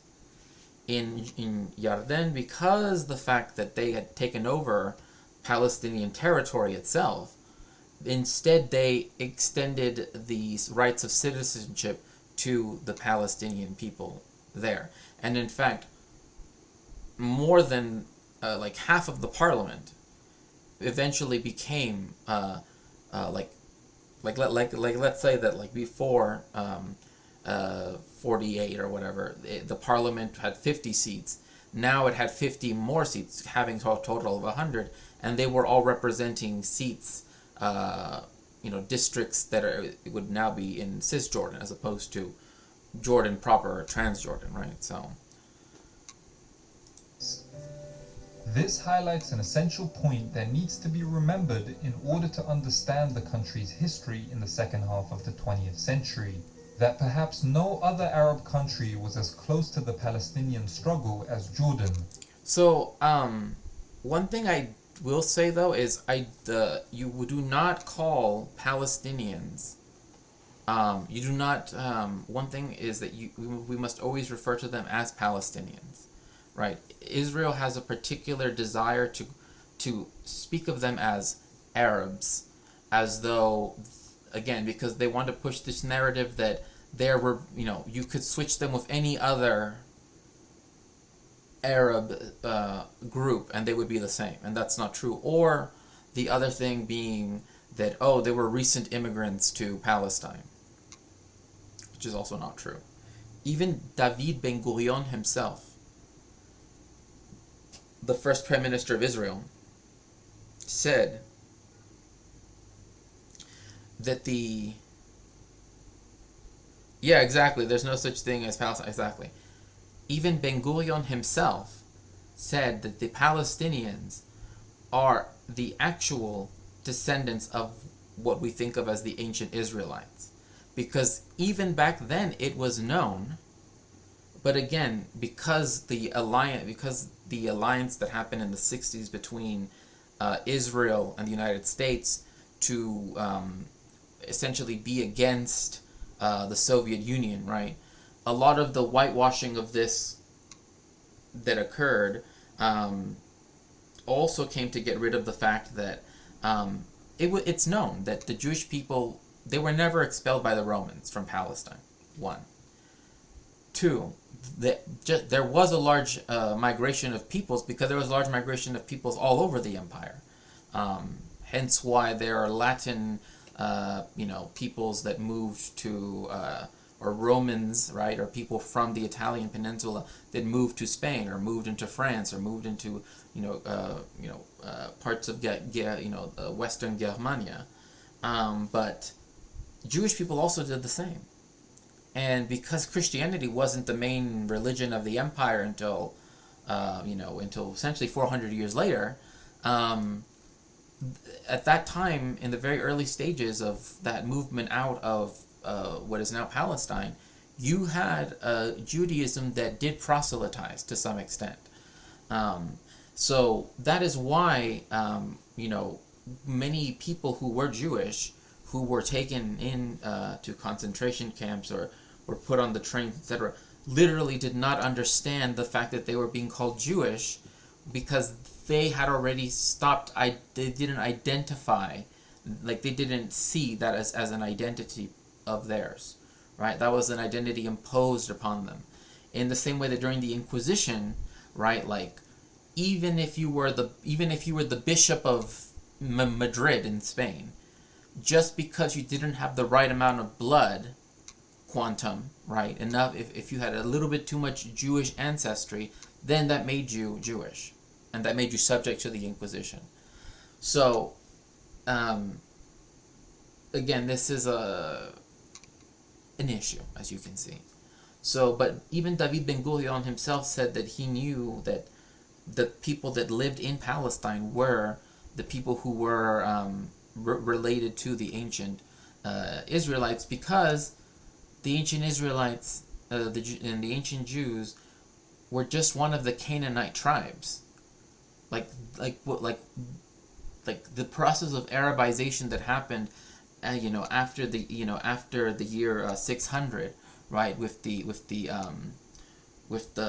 Rashidun dynasty of the first Islamic Caliphate. In fact, Rashidun means like first, right? Because Rosh means like the head, right? And in Hebrew it's Rosh, like Rosh Hashanah means head of the year. So So Rashidun means like the anyway. That was a process of Arabization, of enculturation. And so again, where there were smaller people groups that kind of didn't have I don't want to say a national identity, but didn't have that didn't have they were perhaps a more tribal society, or had a caste society, whatever it might be. When they were absorbed into the caliphate, again, there was that process of Arabization. So again, historians now know, or historians know, that the peoples that lived in Palestine are related to the people that have lived in Palestine in the past. Like, although Zionists want to pretend like it was, again, this goes into their idea that like all the Jews left, and then the land was just like left alone, and then one day people showed up and just like, oh, look at this, like it's literally free real estate. Like, that's not what happened. Interesting, they used to do that with indigenous people and Africans. Yeah, I mean, it's genocide. I mean, what else can you say? It's genocide. That's all it is.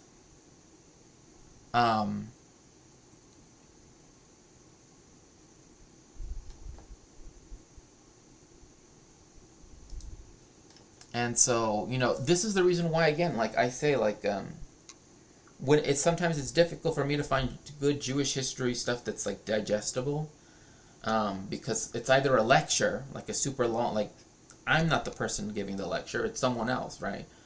And then I can't confirm whether they're, like Sam, I think, to me, like, if you go to this earlier stuff, but I'm wrong on that. I think that if I were to self-critique myself, I would say don't show any more of Sam's videos. Again, I mean, regardless of the digestibility of them, at the end of the day, he still lives in Israel, right? He still wants to paint the Zionist picture. The farther on you go in Jewish history, and so, I apologize for having done that. But yeah, like this is a difficult thing when it comes to colonization, genocide, etc. Like, it's... After all, 2/3 of its population were Palestinians. However, King Abdullah's perceived lack of intransigence towards his Zionist neighbor worried many of his citizens. So in 1951, as he was visiting Al-Aqsa Mosque in Jerusalem for Friday... Also, by the way, fuck the Zionist IOF for attacking people for going to Fitr at the Al-Aqsa Mosque. There is absolutely no reason. Nobody was doing anything illegal. There was all the bullshit that they made up is just,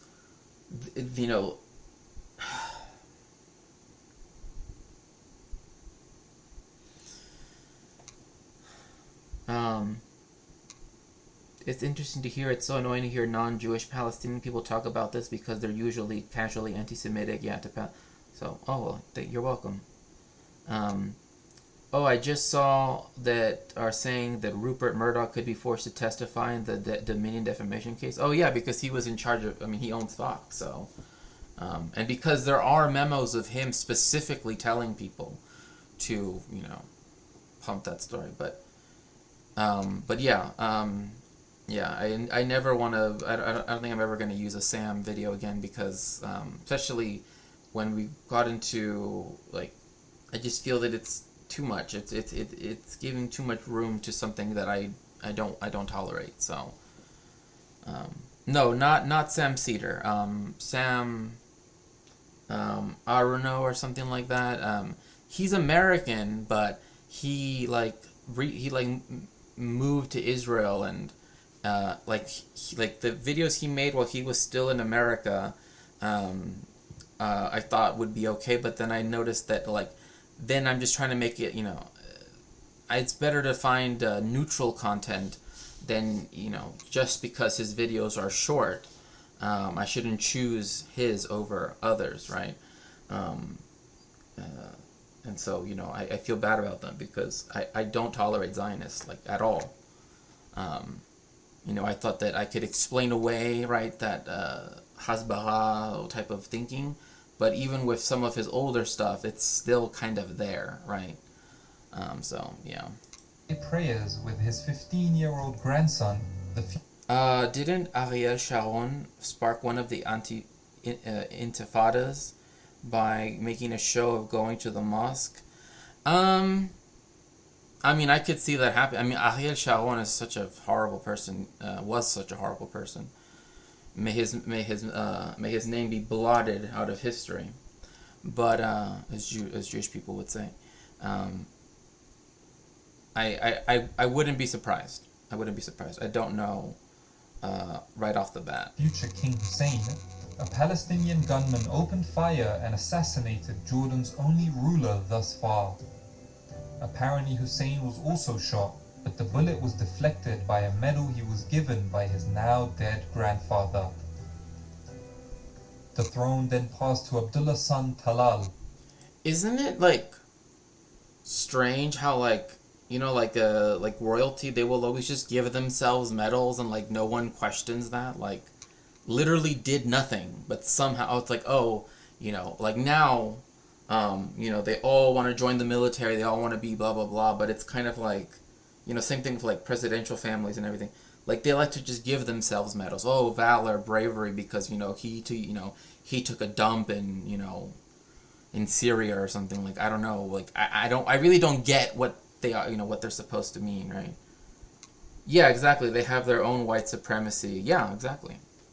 Talal, which talal means dew in Arabic, because tal means the same thing in Hebrew. The new king introduced the country's constitution the following year in 1952. But this was the one and only noteworthy achievement from Talal. Judas, oh no, well, I'm glad that you followed.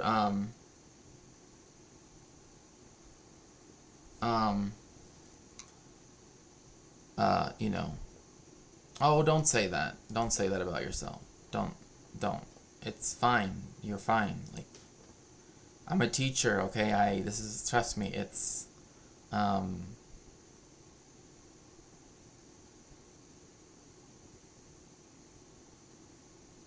trust me, you're fine. But like people, again, especially like, say you happen, I'm not saying you live in America, but I think like if you happen to live in like the Anglosphere, right? Canada, the UK, Australia, New Zealand, South Africa, I would probably include in that in some way. I don't know about Ireland so much, but definitely those U.S., Canada, UK, Australia, New Zealand, those five, also known as the Five Eyes, they teach the story of Israel as though it's like they declared independence. They fought against all odds, right? And, they will... yes, I'm so glad that you're part of the community. Thank you so much. Because he was subsequently forced to abdicate the same year, after it became obvious that he was suffering from the mental illness schizophrenia. His son Hussein would ascend the throne at the age of 17, being dubbed the Boy King. So there's this guy that I know, he looks just like this. Like, he's Mexican, but he looks just like this. Exactly. Like, even the smile. Yeah, I appreciate any questions you have. I mean, that's why, like, when I was talking to Arun, talking about specific, things and about historical usages of this or that term, This happened at a time when the Hashemite regime was in existential danger. Jamal Abdel Nasser... Yeah, and there's actually a really good book called Border Surveillances that talks about how literally the U.S. and Australia and everything, blah, blah, blah, like, they will test out things along their borders, right? And then they will all try to, like, they set a policy for all of the Anglophone countries, obviously with the United States being the most powerful one. But they will often use, this is why people are saying, like, now when it's already too late, oh, why is the UK using Australian rhetoric about votes, right? It's like, that's because the Five Eyes work together in their surveillance of their borders, right? And their surveillance of the world. Had come to power in A land without a people for a people without a land. Yeah, exactly. What's this called? What do you mean? What's what called? This Middle East history video, or? Egypt and seemingly galvanized the Arab world, in the process positioning himself as a foe to the traditional monarchies of the area. King Hussein also found himself getting dragged into the Cold War. In 1955, the Baghdad Pact. You know what's so crazy? Most people don't even know about the Baghdad Pact. It's called How Jordan Became So Stable by Hikma, Hikma History. Here, let me get the link. I'll put it in the Discord. I'll put it right here. There's the link.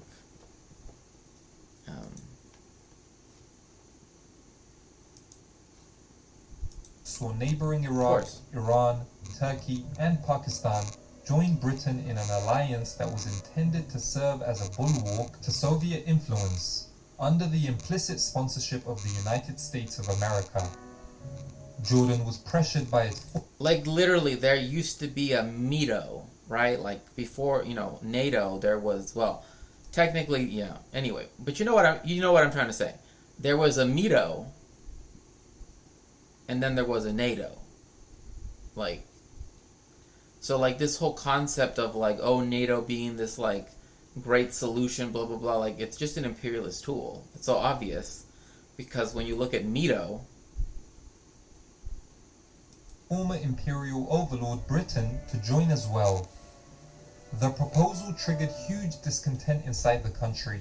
I wonder why that might be. I wonder why giving in to your ex-imperial overlord, when you're supposed to be an independent state, would make there be discontent inside your country. I wonder why.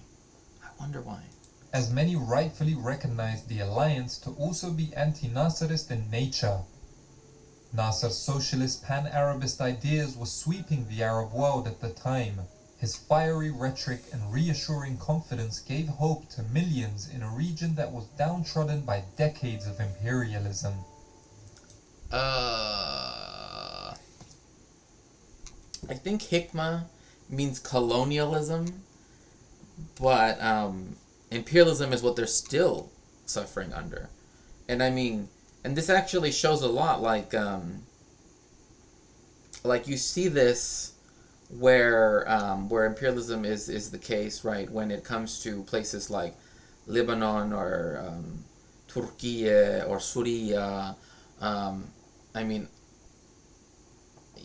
Masr or Egypt, I should say, or other places, right? Where like imperialism is very well ensconced, which is why I keep saying, like, please read Lenin's Imperialism, the Highest Stage of Capitalism. It's not that long. It's not Capital, which is 3 volumes, and it's like I actually bought a 1-volume like thing, and it's like that thick. You don't have to read that. Trust me. You don't have to read. It's not a read you have to read like that. In fact, I would recommend, if you are part of an organization, that they at some point do go over Capital, like as a study. King Hussein reacted decisively, quelling unrest by promising to not enter the Baghdad Pact. But more importantly, he sought to reduce his country's reliance on Britain. The close relations with the British gave Hussein's rivals in the region plenty of ammunition to use against him, especially Nasser. I imagine it would be very difficult for most people today to properly understand just how much popularity and momentum Nasser had in the 1950s and 60s.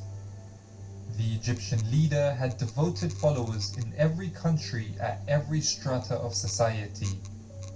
Nasserist inclined army officers emerged in various countries such as Iraq and Syria, seeking to usher in a wave of revolutionary politics.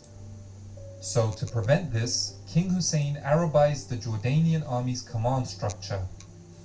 Glub Pasha and all other senior British officers were replaced with... Think about the fact that these people, these British people, like, they had dual titles. They had a title that Pasha, right? And then they also had Sir, because they were knighted by the Queen, by Queen Elizabeth II, right? I mean, like, just think about that for a second. Like I know he says the honorific Pasha, but it's just kind of like if you think about it, it's a very strange... Jordanians, and the Arab Legion was renamed the Jordanian Armed Forces. Later that year, Jordan held a general election which resulted in the country's only democratically elected government. Jordan's liberal experiment, as Hussein referred to it, was a disaster, however.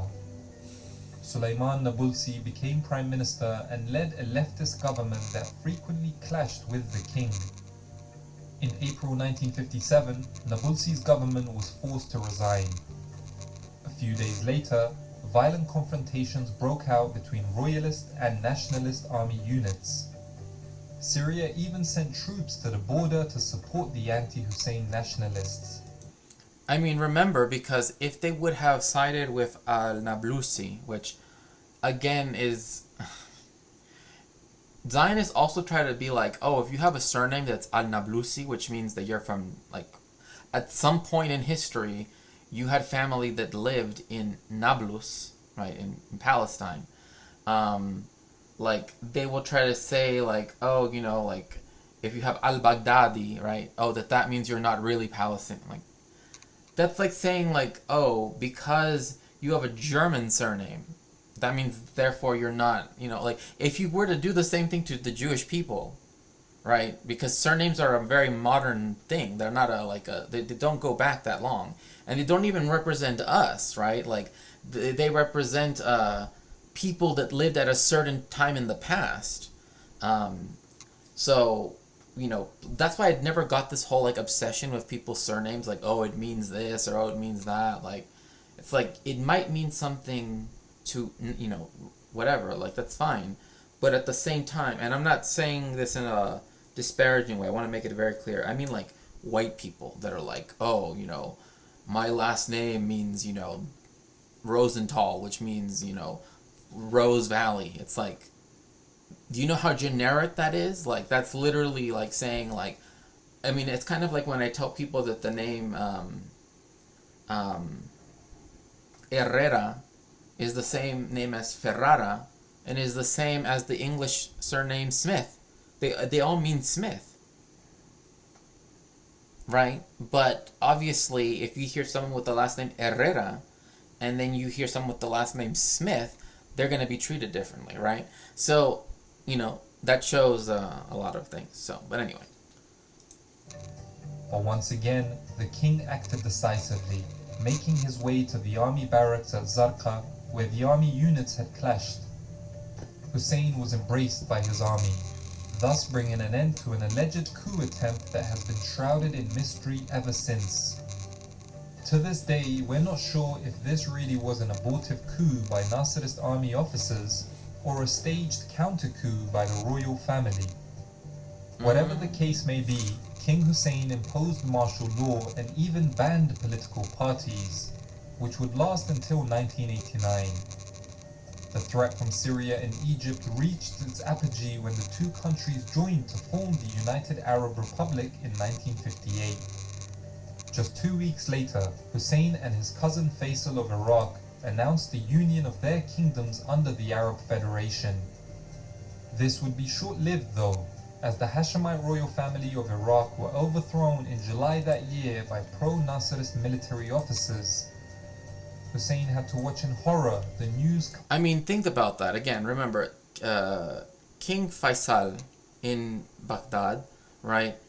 And there are actually people to this day that are like, you know, Iraqi monarchists, and it's really weird to me, personally. Just like knowing the history, it's very like, seriously, like you know, shouldn't it be really, you know, like, shouldn't it be known, or shouldn't it be kind of understood that how is it that two three technically related families, right? The Saudis, the Hashemis, and then the related Hashemis in Iraq, right? How was it that they just happened to all been under British control, and yet they were all given independence in the form that they were given? Right. Yeah, well, yeah, definitely monarchy in the gutter. Like, there's no reason to have monarchy at all anymore. Like, it would have, I mean, this is my opinion, it would have been better had they just gotten rid of King of King Hussein, but you know, but again, that's why there's a lot of evidence saying that it probably was a counter coup, and they wanted to see which countries would actually like if there was an actual coup, they wanted to out people. Like that's what they try to use it as. So I don't know. I don't know what to believe. Like from what I've read, there's still there's just not a lot of documentation of what happened. Coming from Baghdad that showed his cousin brutally. Or if there is, it's either from the court, like from the royal court, or from like Syrians, right, at the border, right? Like there's not, anyway. He executed. You know the difference between a monarch and a dictator? A monarch is a dictator who holds to power long enough that people start to accept his rule just the way. Yeah, exactly. Exactly. I mean, like, this is why I always explain to people, like, dictator just means the person who speaks, right? Who has the power to speak. And that's why, or the power to dictate, I guess you could also say, but the power to speak, right?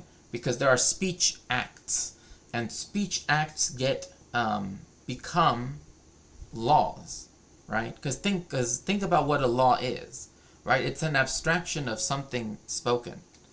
And again, when you go into like the philosophy of linguistics and of language, etc., you know, it's like that's what that is. A dictator is someone who, when they speak, right? That's why the dictatorship of the proletariat means the proletariat gets to speak.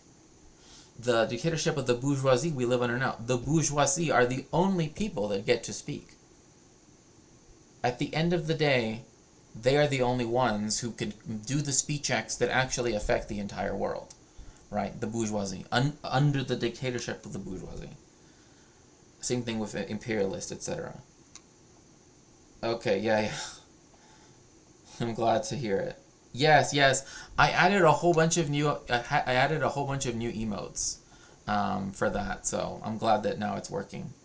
When I explain, I say it's because a dictator is the kind of person who would stick their dick in mashed taters and then serve it up for dinner. How dare you say that about the proletariat? I mean, hey, if splashing is your kink, then, you know, as long as it's consensual. In this period, there were several attempted assassinations of Hussein as well. I mean, I don't know why people would be surprised. Like, yeah, this dude that possibly staged a counter coup to, like, get rid of people who opposed him in the government and whatever, and who also was, like, buddy-buddy with Israel, like his family and everything, that they would want to kill, you know, Roblox him. But the king survived them all. And he even survived the UAR, the United Arab Republic, which disbanded in 1961. See, the UAR is something that I really want to learn a bit more about, because all the books that I've read on it are one, that they're written by bourgeois historians. Two, most of them, if not the ones that are usually told, like, read this one, they're literally written by British dudes. Like, you know what I mean? Like, British dudes. Like, old dudes. You know what I mean? And so, when I read them, or rather, when I have read them, I'm just like, everything is about, like, how could Syria have, like, Syria could have been like Lebanon and been the Paris of the Middle East, you know, that bullshit. But instead it went, you know, pro-Soviet and blah, blah, blah. And it's just like, I don't know, it's just really, really dumb stuff. Despite trying his best to maintain amicable relations with his Jewish neighbors, King Hussein... See, like, yes, the people that are inhabit the Zionist entity known as Israel are Jewish people.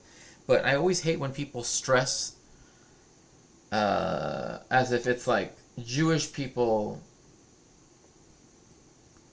can be equated with Zionists, right? That's the problem I have, because I'm not a Zionist. I hate Zionists. They're not allowed in my home. I don't want to be friends with any of them. I don't want to hang out with any of them. I'm not even going to even watch stuff by people even before they became Zionists. I just don't care. It's once they become a Zionist, as of, after thinking about it, after doing some self-criticism, some self-critique, I'm like, no, Sam is so far gone that giving him any credence. For example, same thing with other people that like I won't read books. Like I would rather download the book from that someone very much bought at full price and gave to me as a gift at full price. Always thinking about the authors here and the publishing companies of books that say are written by Shlomo Sand or whatever. Because I just can't. I don't know. Some people say that maybe it's too much, but I honestly just. It's like you wouldn't want to have. I don't know. It's just hard. It's kind of hard to describe anyway. I'll stop. Was once again dragged into the Arab-Israeli conflict in 1967. Many in the Arab world already criticized Hussein for the lack of antagonism in his dealings with Israel. It is a widely accepted fact that back-channel lines of communication had existed between Jordan and Israel from the onset of the conflict. The problem of calling it the Arab-Israeli conflict is that, again, it's taking away the agency and the identity of Palestinians. Yes, other Arab countries, right, helped out Palestine. And yes, it is true that some of them did it with,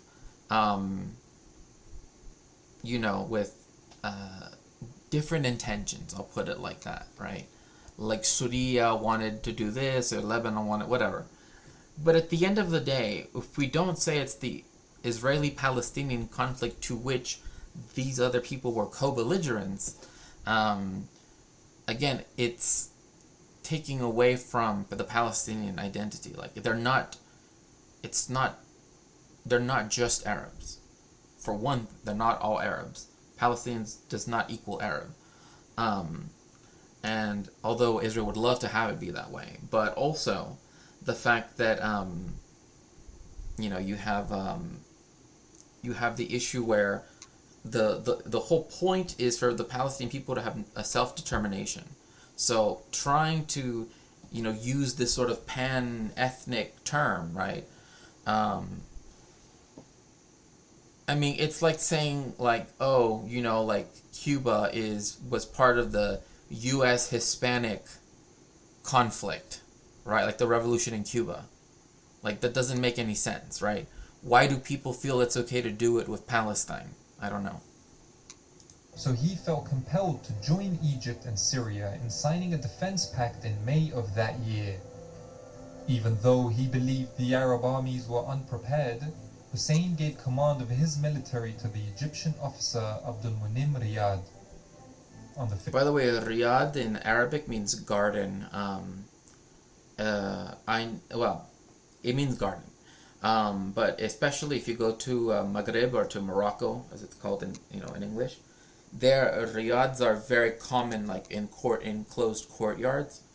I've never been, but there is a large Jewish community, some of whom are descendants of,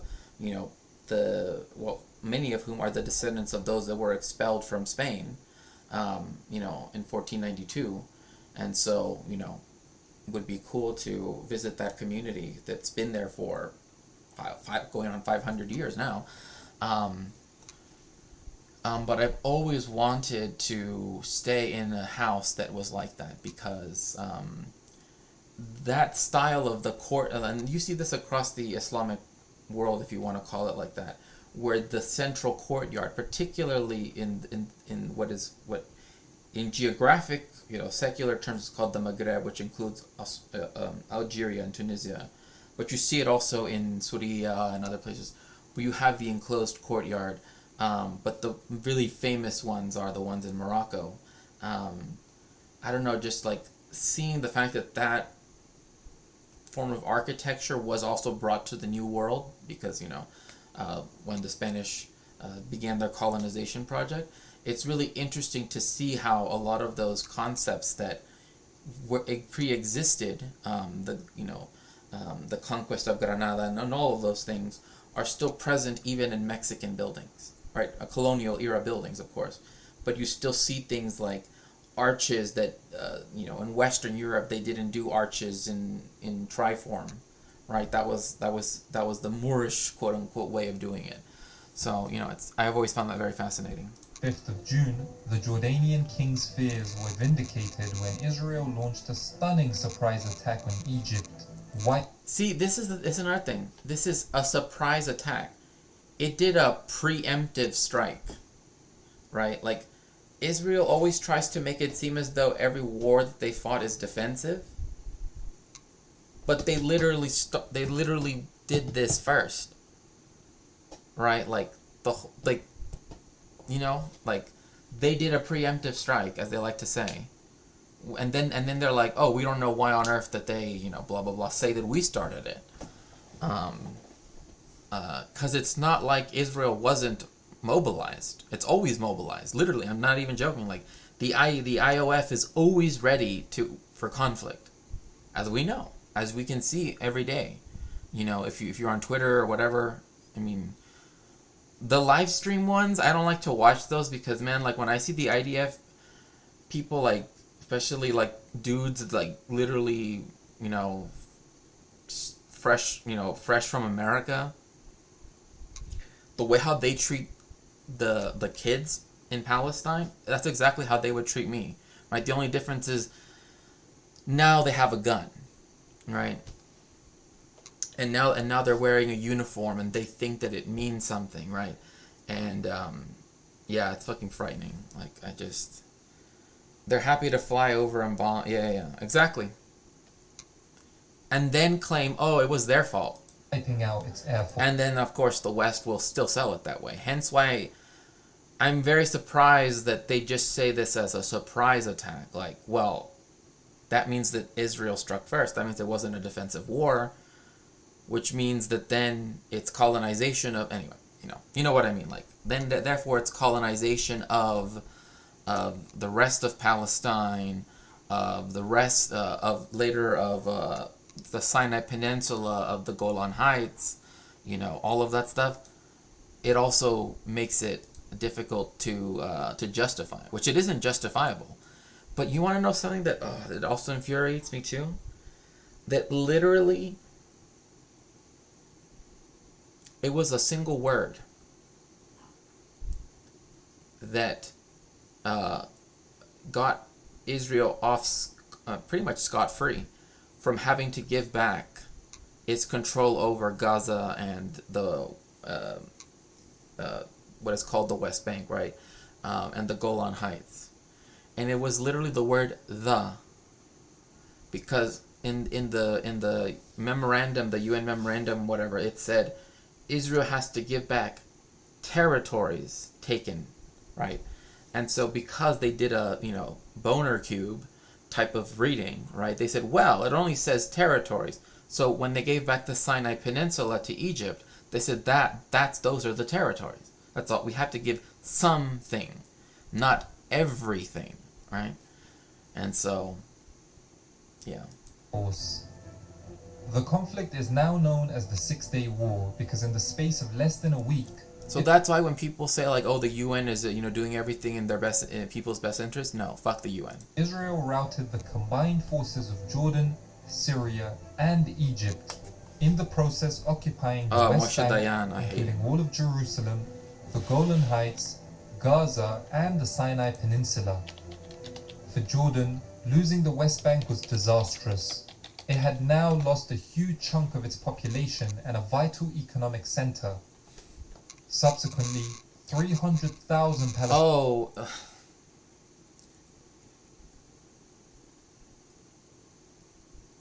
I don't know. Maybe it's me, but this seems like such a lib take. Like, oh, they lost part of their economy. Like, what? You know, like, I don't know.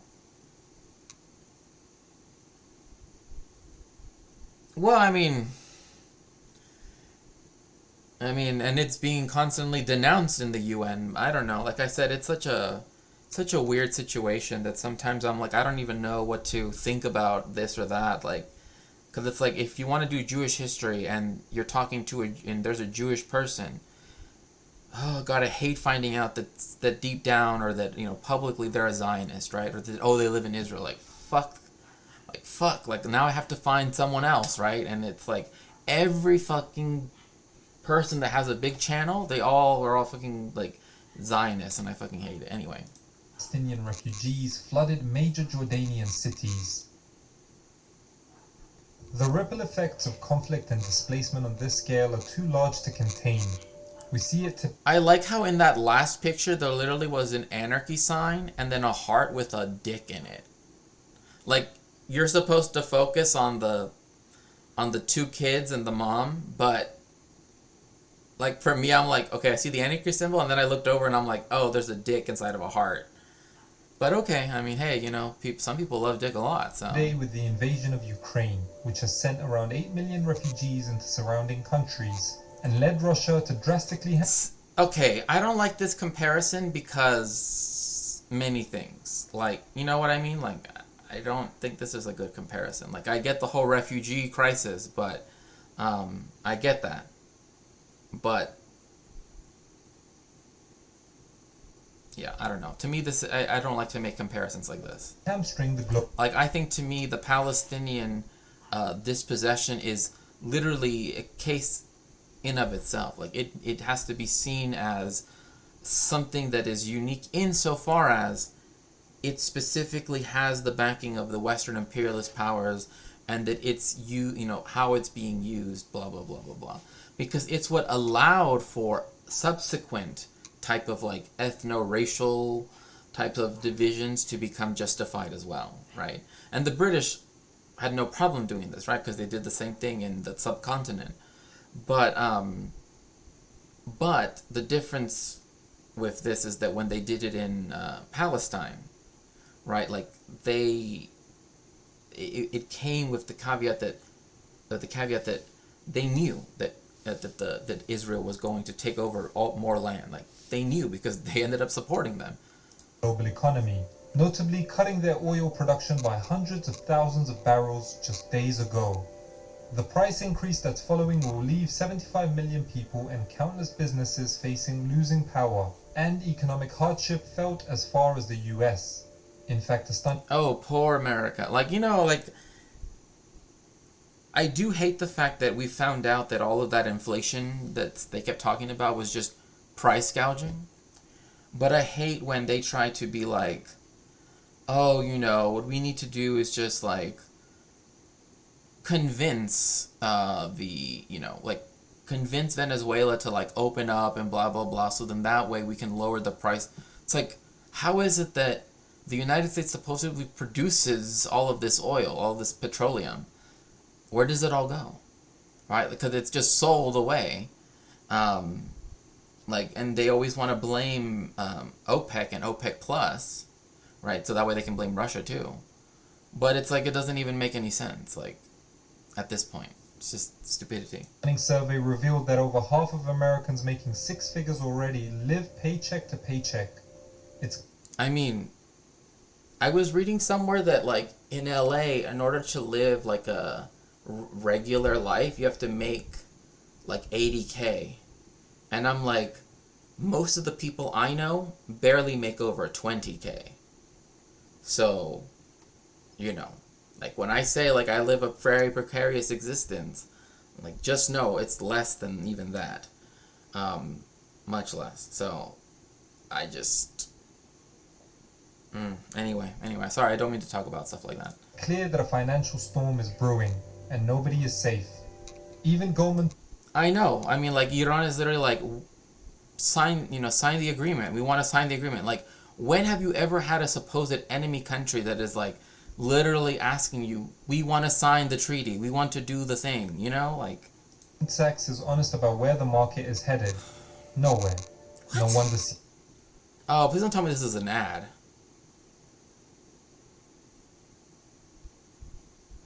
Oh, it's a fucking ad, that's why. I don't care about ads.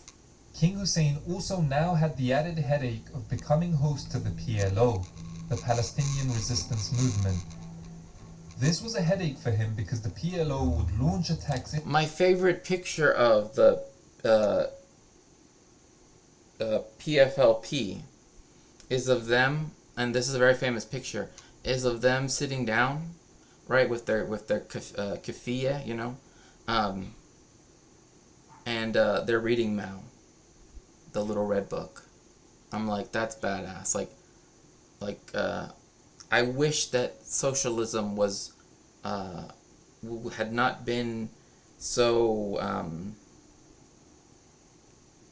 had not been thrown out of from Palestinian spaces. I'm not saying that it's out of it, but what I'm saying is that because the PLO or later the PLA became a collaborator with the Israelis, right, with the Zionists, that they wanted to tamper all of that, they were willing to let revolutionaries be killed by the IDF, etc., etc., etc. Anyway, into Israel from their headquarters in Jordan, as a result inviting Israeli reprisal attacks on Jordanian soil.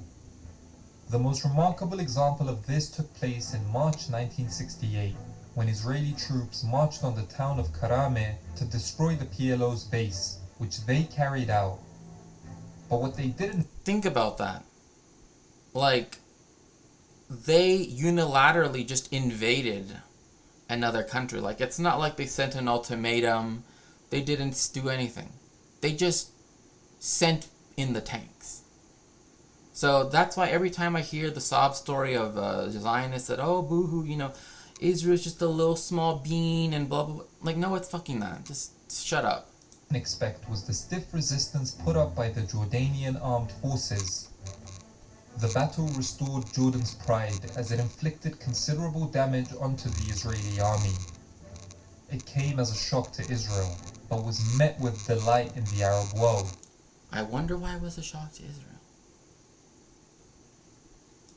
For it proved that Israel was not invincible. Anyways. Although the Jordanian army played a much bigger role, much of the praise went to the Palestinian guerrilla fighters. They received a great deal of prestige and funding from across the region as recruitment to the resistance movement skyrocketed. The PLO became so prominent in Jordan that they were in essence able to form a state within a state, violating local laws. Okay, I don't want to be like, oh, that's cool, but in some sense it's like if the communist elements had been able to actually thrive in this sense, and the revolutionary elements, if it wasn't for Jordan kicking out the PLO from Jordan and forcing them to go to Lebanon, who knows what could have happened? I mean, we cannot predict, obviously, but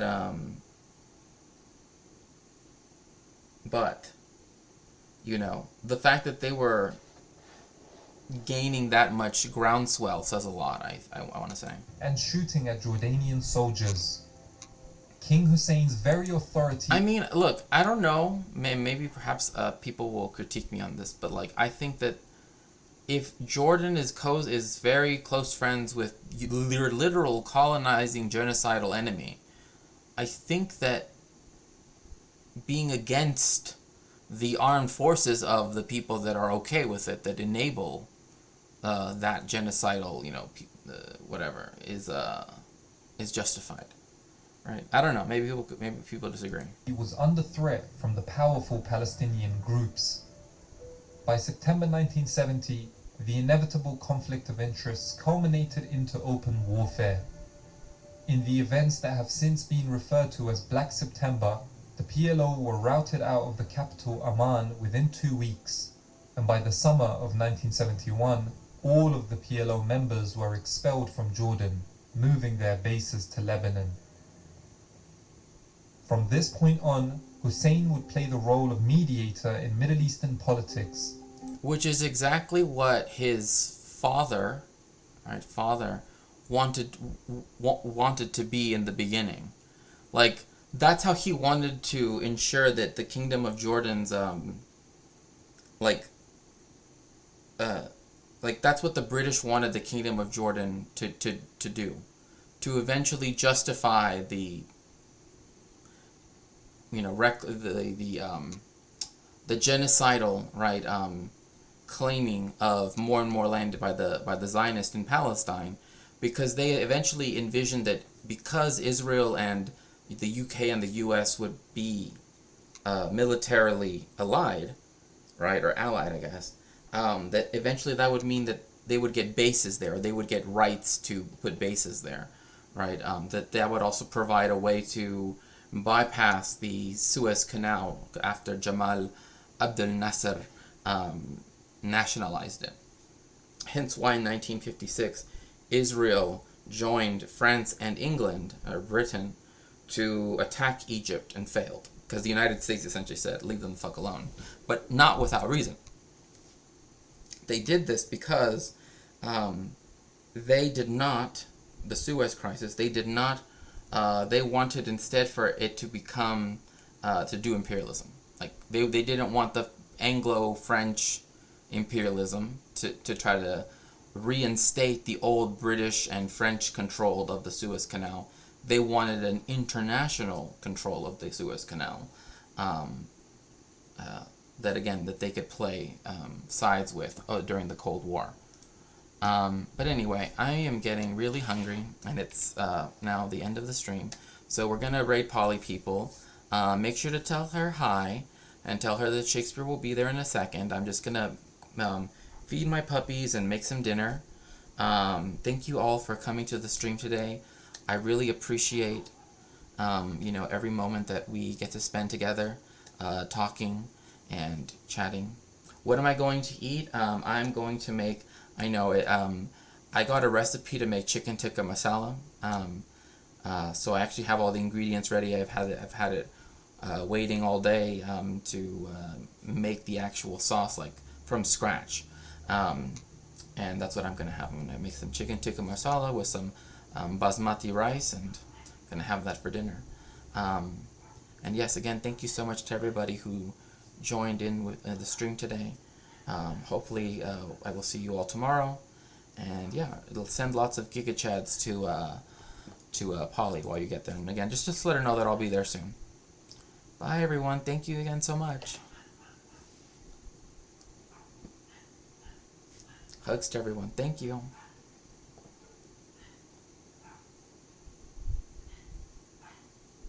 Thank you so much.